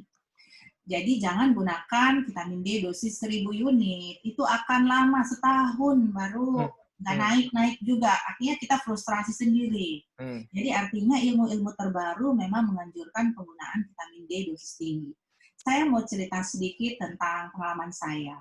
Saya sedang memeriksakan pasien saya, seorang teman sejawat dokter, yang kebetulan rapid test positif IgM. Waduh, setelah itu saya pulang bingung ya, tapi saya sudah membaca banyak referensi, dan saya tahu vitamin D saya cukup tinggi, 50, tetapi ada kawan dokter dengan tingkat 50, dia mengalami serangan yang akhirnya bukan COVID juga ya, tetapi karena dia menderita autoimun, flare-nya keluar semua. Jadi akhirnya saya pikir saya pulang, saya langsung minum oral 35.000 unit. Kemudian karena tidak tenang juga, minggu depannya saya khawatir kalau saya kena COVID, nggak lucu juga ya. Akhirnya saya suntik aja, itu biasanya suntikan untuk penderita cancer 600.000. Akhirnya pada saat kemarin kita PDUI Selatan melakukan pemeriksaan kadar vitamin D saya 100. Apakah harus takut? Tidak perlu, karena nilai toksik itu 150. Jadi artinya kita tidak perlu takut. Tadi ada yang menanyakan dosis toksik itu berapa? Bukan dosis toksik, tetapi kadar toksik adalah 100 nanogram per mililiter. Oh, padahal jumlah kita tuh rendah sekali, dok ya? Ya, kalau kita cuma 10 apa 20, bagaimana? Iya, rendah sekali. Ya, betul. untuk COVID-nya belum lewat. Iya. Oke, menarik dok. Ini ada dari teman-teman komunitas autoimun nih dok. Ya. Namanya Bu Tanti. Selamat siang dok, saya dari komunitas autoimun Jakarta dan saya penyintas lupus, penderita lupus nih dok, di mana saya masih konsumsi imunosupresan dan untuk vitamin yang disampaikan ada salah satu sebagai imbus seperti Exinea, elderberry. Mohon pencerahan dok, pengobatan bagi kami orang dengan autoimun. Ini juga mungkin Dr. Henti ada kaitannya nggak dengan autoimun? Bisa nggak ozon ini kita bisa berikan untuk orang-orang penderita autoimun sekalian juga? Silakan Dr. Widya atau Dr. Henti, monggo. Oke, terima kasih. Untuk penderita autoimun, kalau dari saya, paling utama adalah gluten-free diet. Is a must. Jadi gluten-free diet itu tidak bisa ditawar-tawar, karena untuk semua penderita autoimun, mereka kebanyakan gluten intolerance. Kemudian lakukan pemeriksaan IgG food sensitivity. Jadi untuk melihat sebenarnya makanan-makanan apa yang ditolak oleh tubuh kita. Kalau kita tidak menderita autoimun mungkin tidak apa-apa ya, tetapi kebanyakan mereka dengan penderita autoimun itu ya memang menolak jenis-jenis makanan tertentu yang harus kita pahami, karena itu yang akan membuat penyakit autoimunnya memburuk. Ketiga, vitamin D harus tinggi karena rendahnya sehingga mereka menderita autoimun. Dan untuk penderita autoimun dilarang berjemur yang lama karena itu bisa memicu serangan autoimunnya. Nggak boleh malah dok ya? Nggak boleh jemur lama-lama? Berapa lama boleh dok? Di jam berapa? Ya kalau memang berjemur itu kan dianjurkan mungkin sekitar 15 menit saja sehari. Iya. Tetapi kalau penderita autoimun katanya kalau berjemur dia bisa memicu serangan sehubungan dengan penyakit autoimunnya. Jadi lebih baik kita menjaga kadar vitamin D kita cukup tinggi ya, tadi sama mungkin sekitar di atas 60 sampai 80 sehingga kita akan aman. Kalau penggunaan berbagai imunomodulator tadi itu bisa dilakukan. Paling baik kalau melakukan pemeriksaan lab seperti yang saya sampaikan, biasanya penderita autoimun menderita hormon low thyroid dan low cortisol. Ya, itu dua disupport aja itu sudah menjadi kunci, ditambah gluten free diet. Nah, mudah-mudahan kita tetap hidup berkualitas dengan penyakit autoimun. Berarti kuncinya gluten free diet. Ya. Jadi tidak mengkonsumsi makan-makan yang mengandung gluten ya, Dok ya? Betul. Okay. Terus buat kita juga yang tidak menderita autoimun, kalau kita bisa menghindari gluten juga akan lebih baik. Lebih baik, oke. Ya, karena gluten itu makanan yang pro-inflamatori. Boleh nggak, Dok, disebutin gluten free itu apa aja, Dok? Atau yang mengandung gluten apa yang mesti kita hindari? Gluten adalah protein yang terkandung pada tepung roti. Jadi hampir semua yang mengandung terigu, roti, kue-kue, lebaran ya ini. Oh iya, betul. Ya, Nastar, saya sudah lama putri salju, itu, Dok, betul. ya? Saya sudah lama tidak membeli kue-kue itu karena daripada kalau dibeli akan menjadi dosa. Jadi akhirnya saya liatin saja, sudahlah. Anjuran terakhir, ini kan kita bulan puasa sudah hampir berakhir ya. Kalau kita ingin menghindari COVID atau kita ingin menurunkan faktor inflamasi yang ada di badan kita tahu dari mana badan kita mengalami inflamasi. Jika kita periksa laju endap darah tinggi, atau mungkin ada HSCRP tinggi, lipoprotein A tinggi, homocysteine tinggi, mari kita lanjutkan puasa. Jadi puasa Ramadan boleh berakhir, tapi kita lakukan metode intermittent fasting untuk metode anti-aging. Kita berpuasa untuk menyehatkan tubuh kita, kalau bisa hingga akhir pandemi, kalau bisa seterus-terusnya, kalau tidak sanggup kita puasa Nabi Daud aja. Iya, menarik ini, Dok. Berarti betul ya, puasa menjadikan kita sehat itu betul ya secara klinis ya. Betul. Tambah yakin nih kita. Oke, kalau Dokter Henti ada komentar atau tanggapan untuk autoimun secara ozon, gimana? Kalau untuk pertanyaan autoimun mengenai G6PD, ozon adalah kontraindikasi dok terhadap G6PD. G6PD karena pada pasien-pasien G6PD ini akan terjadi pengenceran darah, sementara ozon mengaktifkan 2,3 glukogliserat yang pada akhirnya dia akan menambah pengenceran darah, sehingga memang banyak yang menanyakan apa kontraindikasi terapi ozon. Kontraindikasi adalah gangguan penyakit G6PD. Jadi kita harus cek dulu, atau kalau memang kira-kira pasiennya atau kita sendiri gampang sekali biru-biru, jadi nggak kepentok, nggak apa, kita sering biru-biru, hematom, itu ada kemungkinan kita ada gangguan pengentalan darah. Ya, pengenceran gitu ya. Jadi memang kita tidak bisa. Jadi yang kita tidak boleh itu yang punya G6PD itu mutlak, Dok ya? Iya, ya, Dok. Mutlak ya. Terus yang darahnya encer? Ya, biasanya G6PD itu dia mengencerkan darah, Dok. Jadi memang dia tidak bisa di ozon. Ya. Nah, tadi berarti kalau untuk kasus-kasus COVID itu, tadi dokter sempat sebutkan, itu mereka kekurangan O2, dan kekurangan O2 itu menyebabkan pengentalan darah, dan seperti inilah yang kita cocok untuk terapi ozon ya? Jadi sebenarnya pengentalan darahnya itu bukan karena kekurangan oksigennya, Dok, tapi memang karena si hemoglobinnya, si sel darah merah itu karena proses radang yang tinggi, dia saling melekat, Dok. Jadi sel dimernya tinggi, dia D-dimernya itu dia tinggi, laju endap darahnya juga pada pasien-pasien ini tinggi. Nah, dikarenakan itu, Dok, jadi dia karena proses radang tinggi akan terjadi perubahan pada sel darah merah sehingga dia saling melekat satu sama lain dan terjadi pengentalan darah. Dan ini juga yang akan menjadi efek samping banyak dari pasien post-COVID. Jadi banyak akan terjadi stroke, penyumbatan jantung, penyumbatan ke otak dikarenakan pengentalan darah pada saat dia terjadi inflamasi besar-besaran di tubuhnya itu, Dok. Iya. Oke. Ya, menarik nih, Dok. Masih banyak pertanyaan kita nih, Dokter Henti dan Dokter Widya, dan beberapa sudah dijawab di kolom Q&A. Wah, ini yang sudah terjawab ada 61, luar biasa. Yang masih terbuka belum kita jawab ada 31, Dok. Kita waktunya teman-teman sampai jam 12, masih ada 15 menit lagi kalau di saya. Mungkin kita bisa diskusi untuk 2-3 pertanyaan lagi, Dokter ya.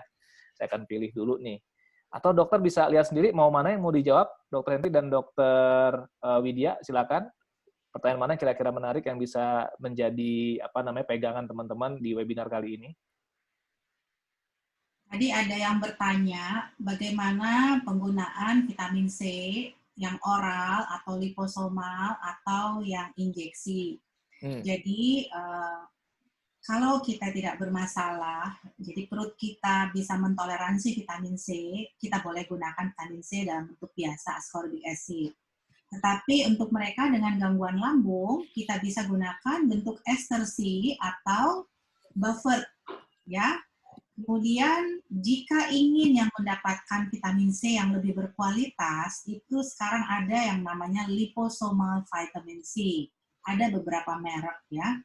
Nah, keunggulan dari liposomal vitamin C ini, begitu kita konsumsi, dia langsung masuk intraseluler.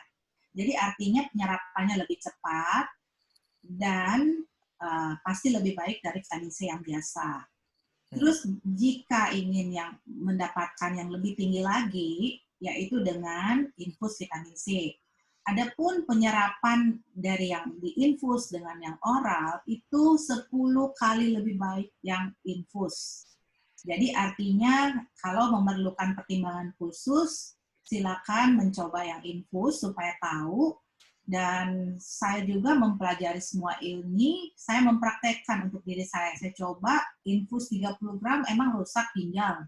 Oh tidak, aman. Tidak, aman ya. Ya, jadi artinya banyak bisa kita, ilmu-ilmu ini kita bisa pelajari dan kita praktekkan kepada diri kita sendiri. Itulah kelebihan dari functional medicine, di mana kita harus menjadi role model dari orang yang sehat sempurna sebelum kita bisa menyehatkan pasien kita. Itu saja dari saya. Ya, makasih Dr. Widya. Jadi penting tadi tuh. Saya garis bawahi penderita lambung, penderita gastritis nih dok kayak saya nih, atau hipersensitivitas. Ini ada hubungannya sama pertanyaan Dr. Kamelia Faisal nih. Bagaimana pemberian vitamin C tadi kan sudah terjawab ya untuk penderita lambung ya dok ya. Karena terus saya juga ada tambahan dok, mungkin mereka yang menderita gangguan lambung itu mungkin memiliki masalah leaky gut. Nanti kalau mau WhatsApp saya akan kirimkan buku tentang leaky gut, sehingga kita tahu kita punya masalah ini dan bagaimana mereparasinya. Oke, menarik nih. Wah, dapat banyak ilmu baru saya dok, terus terang aja. Saya sehari-hari ini pemerhati manajemen rumah sakit. Begitu diajak gabung ke sini, saya jadi banyak pengetahuan tentang terapi-terapi yang kita bicarakan hari ini. Luar biasa dok. Dokter Henti, kira-kira dok, mana yang mau di-highlight pertanyaannya, biar kita bisa dapat sesuatu? Ada satu dok yang ini ya, ada beberapa pertanyaan, mungkin bisa saya sambil cepat silakan, jawab. Kalau untuk ozon cuci buah, untuk sterilisasi desinfektan, atau di kolam renang, sekarang banyak sterilisasi menggunakan gas ozon, tentunya tidak perlu ozon medis dok, karena pasti akan mahal sekali biayanya. Jadi bisa udara bebas. Yang digunakan untuk ozon medis adalah oksigen murni untuk treatment ke tubuh manusia, ozon terapi untuk ke tubuh manusia. Manusia kita harus menggunakan medical grade. Tapi kalau untuk cuci buah atau ruangan, kita bisa olah dari oksigen yang ada di ruangan. Nggak ada masalah. Kemudian untuk pencegahan meningkatkan imun sistem, kita bisa lakukan seminggu sekali. Seminggu sekali kita rutin, kemudian tadi infus vitamin C dan kontrol vitamin D. Kemudian yang saya tekankan adalah banyak pertanyaan tentang ozon vagina. Mohon maaf, untuk ozon vagina ini tetap tidak bisa digunakan udara bebas, karena ozon vagina ini akan dialirkan melalui mukosa, dan ini tidak sangat-sangat tidak disarankan, karena memang saya ada pengalaman pribadi. Mungkin saya ceritakan sedikit, maaf ini bulan puasa, tapi memang ini momen yang tepat untuk mengungkapkan ya, karena banyak salon-salon atau mungkin kita sendiri ya, dokter bukan ratus atau vaginal ozon untuk mencegah inilah itulah gitu, tapi dia menggunakan mesin ozon yang kecil itu loh dok, mesin ozon kecil, dia gunakan pakai udara bebas, jadi dimasukkan produksinya disalurkan ke membran mukosa vagina. Itu akan sangat merusak membran mukosa, karena saya tadi sudah singgung sedikit bahwa mukosa kita baik hidung ataukah mulut, ataukah vagina, ataukah ini ya, mukosa-mukosa lain itu adalah sangat kecil kadar antioksidan di daerah tersebut. Jadi kita tidak bisa masukkan ozon sembarangan. Walaupun itu kesannya nggak terlalu masuk ke dalam atau tidak kontak dengan darah, itu tetap dia mukosa langsung terserap masuk ke dalam, dan kalau dia dosisnya tidak tahu, tidak tepat karena ozon vagina itu tidak ada perhitungan dosis sama sekali dan dia menggunakan udara bebas yang mengandung nitrogen ya, nitric oxide semua masuk ke situ dan akan terjadi pengeringan vagina. Ini yang saya pengalaman pribadi saya edukasi untuk wanita-wanita penjajah seks, maaf ya. Jadi saya panggil dokternya di salah satu spa. Dia mengatakan saya nggak mau ini saya di ozon vagina ini maaf karena kita sebagai dokter kita tetap harus mengedukasi mereka pekerja seks ini agar tidak menularkan ke orang lain gitu ya. Nah tapi si dokter ini mengatakan saya nggak mau ini saya istilahnya anak buah saya di ozon vagina karena waktu itu di ozon vagina kering, rusak semua, mukosanya kering, tidak ada ini lagi untuk pelumasan. Nah itu efeknya kalau pakai ozon-ozon yang sembarang, ya. Jadi sembarang. Nah yang ini yang menyebabkan terapi ozon akhirnya jelek di mata sebagian orang bahwa oh iya rusak nih mukosanya. Padahal saya sendiri banyak kasus untuk keputihan berat seperti apapun saya ozon tidak akan pernah merubah flora normal dari mukosa vagina pasien tersebut. Nah kemudian ada satu lagi dok yang penting juga untuk kasus untuk mempermudah, banyak orang yang untuk mempermudah, oh ya ozon IV apakah boleh? Itu sangat tidak boleh ya. Memang dulu pernah diadakan ozon IV dari gas, kita langsung masukkan ke pembuluh darah cepat, tapi itu walaupun pada penelitian ada 1%, tapi tetap ada kasus 1% untuk emboli dok, kematian pasien saat itu juga. Jadi memang kita harus hindari ozon IV. Jadi tidak bisa, kita harus tetap menggunakan media darah, atau kita masukkan ke ini dok, kalau mau lebih ini kita bisa ke anus ya, cara kerja ozon di anus itu. Maaf dok, ke anus dok benar? Ya, jadi memang ada dok caranya. Jadi dia pakai kateter khusus. Ini semua peralatan dari Jerman, sekali pakai semua, dan dia ozon resisten dok yang kita pakai ini. Jadi memang nggak sembarangan juga. Kita gunakan kateter khusus masuk ke anus. Nah di anus itu kita bisa langsung masukkan gas, nggak ada masalah, tidak akan terjadi emboli karena kita nggak masuk pembuluh darah. Tapi di samping anus itu ada vena cava superior dok. Vena cava superior dia akan masuk dok. Dia akan ini masuk ke vena cava superior dan akan masuk langsung ke hati. Nah, jadi pengolahannya akan langsung di hati. Itu lumayan efektif juga. Untuk kasus-kasus seperti ini kita bisa lakukan juga karena ini kan massal ya kalau memang bisa digunakan untuk kasus COVID ini. Tapi dari penelitian-penelitian yang tadi saya ini di Italia, di Jerman dan di China itu yang dilakukan adalah mayor auto hemoterapi seperti itu. Oke, ya dok. Wah, ini menarik ini teman-teman. Hati-hati menggunakan ozon karena bisa merusak atau terjadi toksisitas pada mukosa gitu dok ya. Dan ozon medis itu beda sama ozon non medis dok ya. Ya. Tadi itu yang sempat saya catat itu kalau ozon medis itu kandungannya 95% O2 dan 5% maksimal 5% ozonnya gitu ya. Dok, ini ada pertanyaan yang menarik dari peserta yang saya tadi sempat lihat. Ozon ini kalau untuk desinfektan ruangan itu bisa, Dok? Bisa, Dok, bisa. Bisa ya? Itu sangat bagus. Nah, nanti kan dia ada pengaturan dosisnya, memang dia untuk dihirup nggak ada masalah. Itu di bawah yang ambang toksik tadi, Dok, yang saya kasih tabelnya. Jadi memang pasti aman. Dan ini pada saat seperti ini di klinik pun, kalau misalkan kita banyak pasien-pasien COVID atau apa, kita lakukan terus ozon ruangan untuk mematikan di sekitarnya itu udara. Dok, dulu banget, itu sekitar 5 tahun, 7 tahun yang lalu, saya pernah beli alat katanya untuk menghembuskan ozon. Tinggal dicolok listrik, terus dia ada udah gitu keluar ozon itu. Itu iya gitu, Dok? Alat itu? Iya, ya, itu mungkin seperti itu, Dok, ozon untuk disinfektan ruangan, Dok. Iya, itu ya, seperti itu ya? Iya. Ada alatnya khusus ya. Oke, teman-teman, kita sudah 3 menit menjelang jam 12, kita akan segera akhiri. Ada satu pertanyaan lagi mungkin ya, yang bisa saya bacakan sebentar. Sebentar ya, dari satu aja dok ini. Dari Dr. Elizabeth buat Dr. Henti. Bentar. Ini, nah, pemeriksaan apa nih dok? Terakhir nih dok ya. Pemeriksaan apa yang sebaiknya dilakukan untuk persiapan sebelum terapi ozon? G6PD dan tiroid hormon kah? Atau ada lagi yang lainnya dok? Nah, ini terakhir. Silakan. Terapi hormon bisa sih dok diperiksa, cuman hormon ini untuk urusannya dokter Widya dan lumayan mahal. Kalau hanya untuk anti ini kita ya, untuk imun sistem kita, rasanya kita cukup cek GCPD sama sebenarnya ada kadar total antioksidan darah. Total antioksidan darah itu bisa diperiksa di Prodia, bisa dicek ya.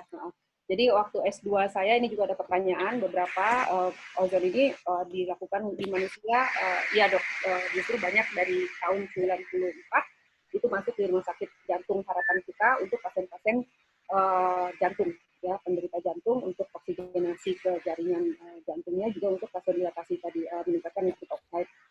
Nah, untuk penelitian S2 saya lakukan pada perokok berat.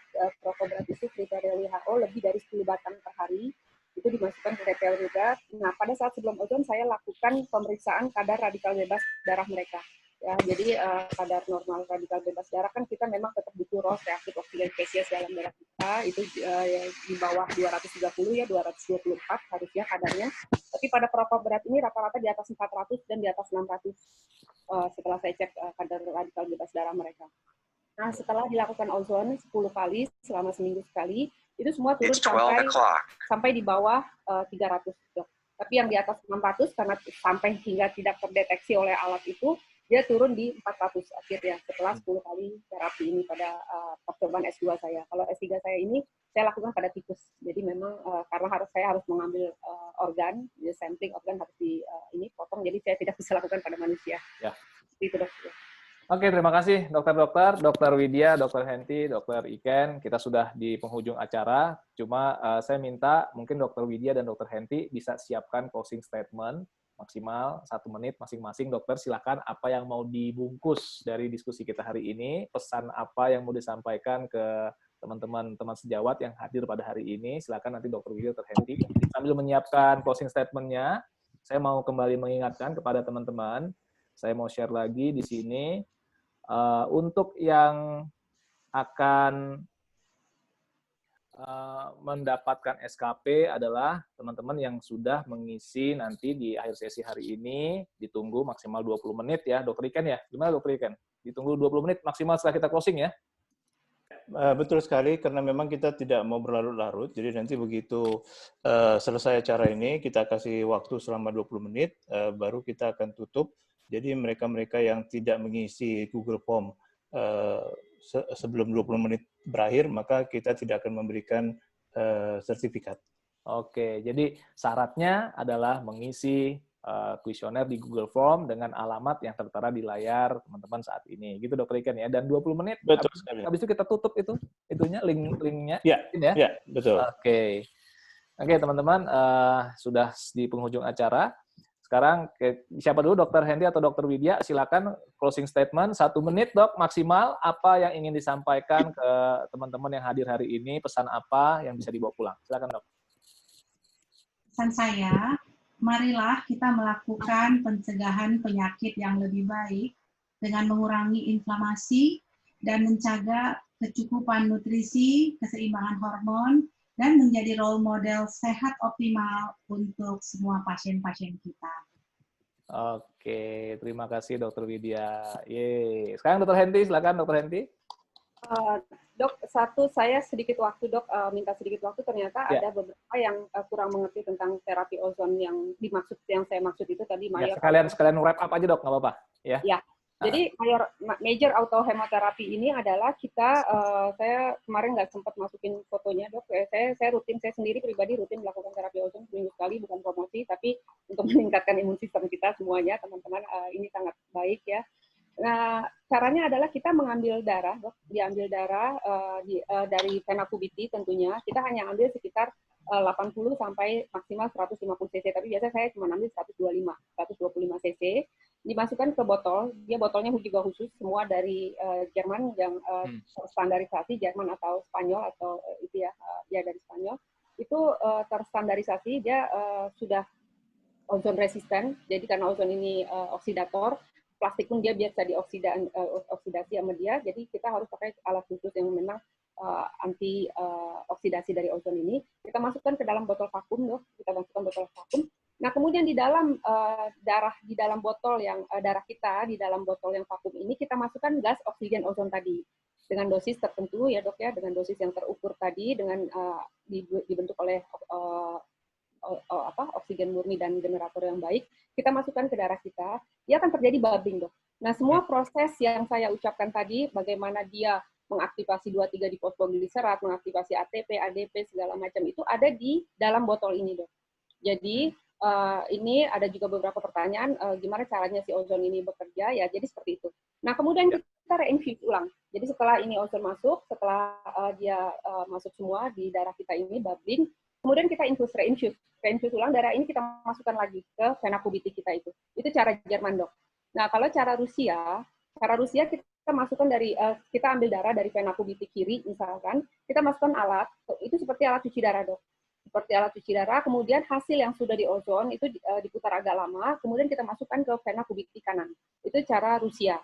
Jadi, tapi saya di sini yang dari awal masuk itu adalah yang cara Jerman, mayor atau hemoterapi. Nah, jadi si proses itu semua ada di dalam botol tabung ini di luar. Nah, kemudian masuk ke darah, menginduksi semua prosesnya di dalam tubuh. Seperti itu.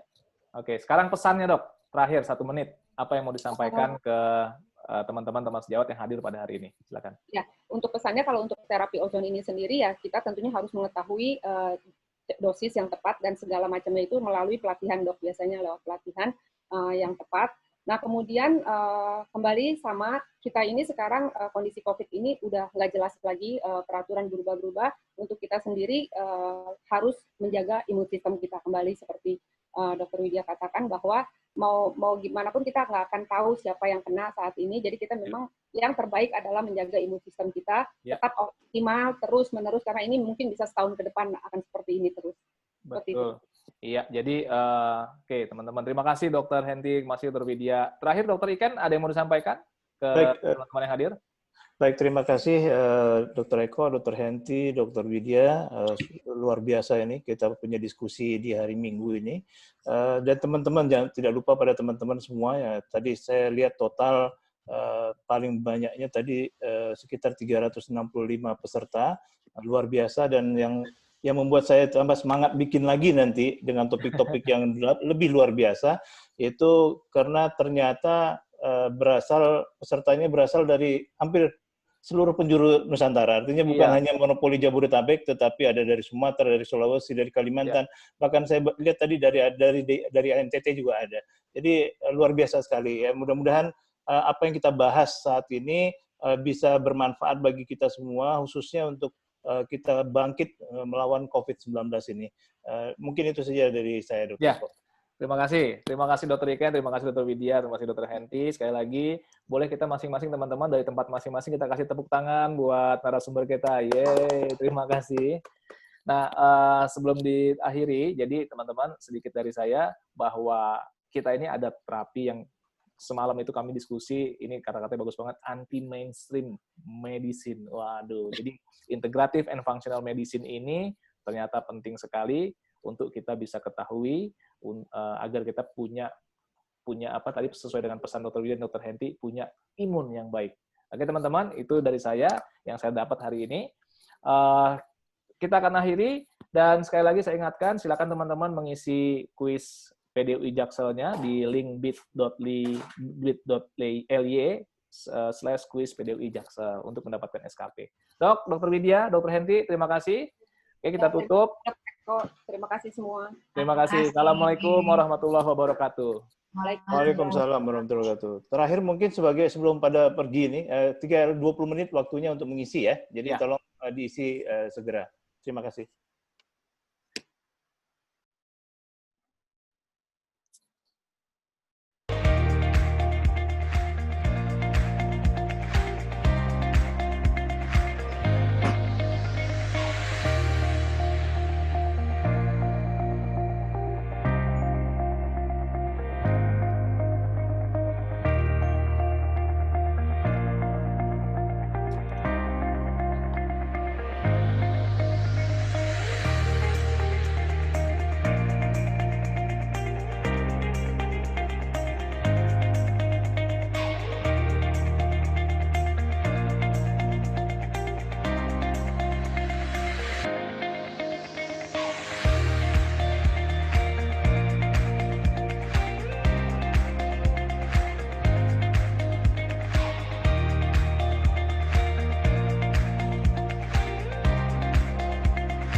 Hey, apa kabarmu jauh di sana?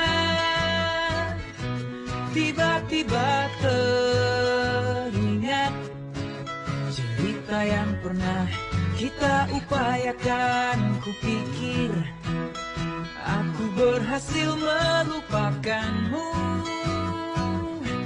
Berani-beraninya kenangan itu datang tersenyum. Meskipun jalan kita tak bertemu, tapi tetap indah bagiku. Semoga juga bagimu. Kau tahu aku merelakanmu. Aku cuma rindu. Aku cuma rindu. Bahkan mencoba untuk merebutmu. Aku cuma rindu.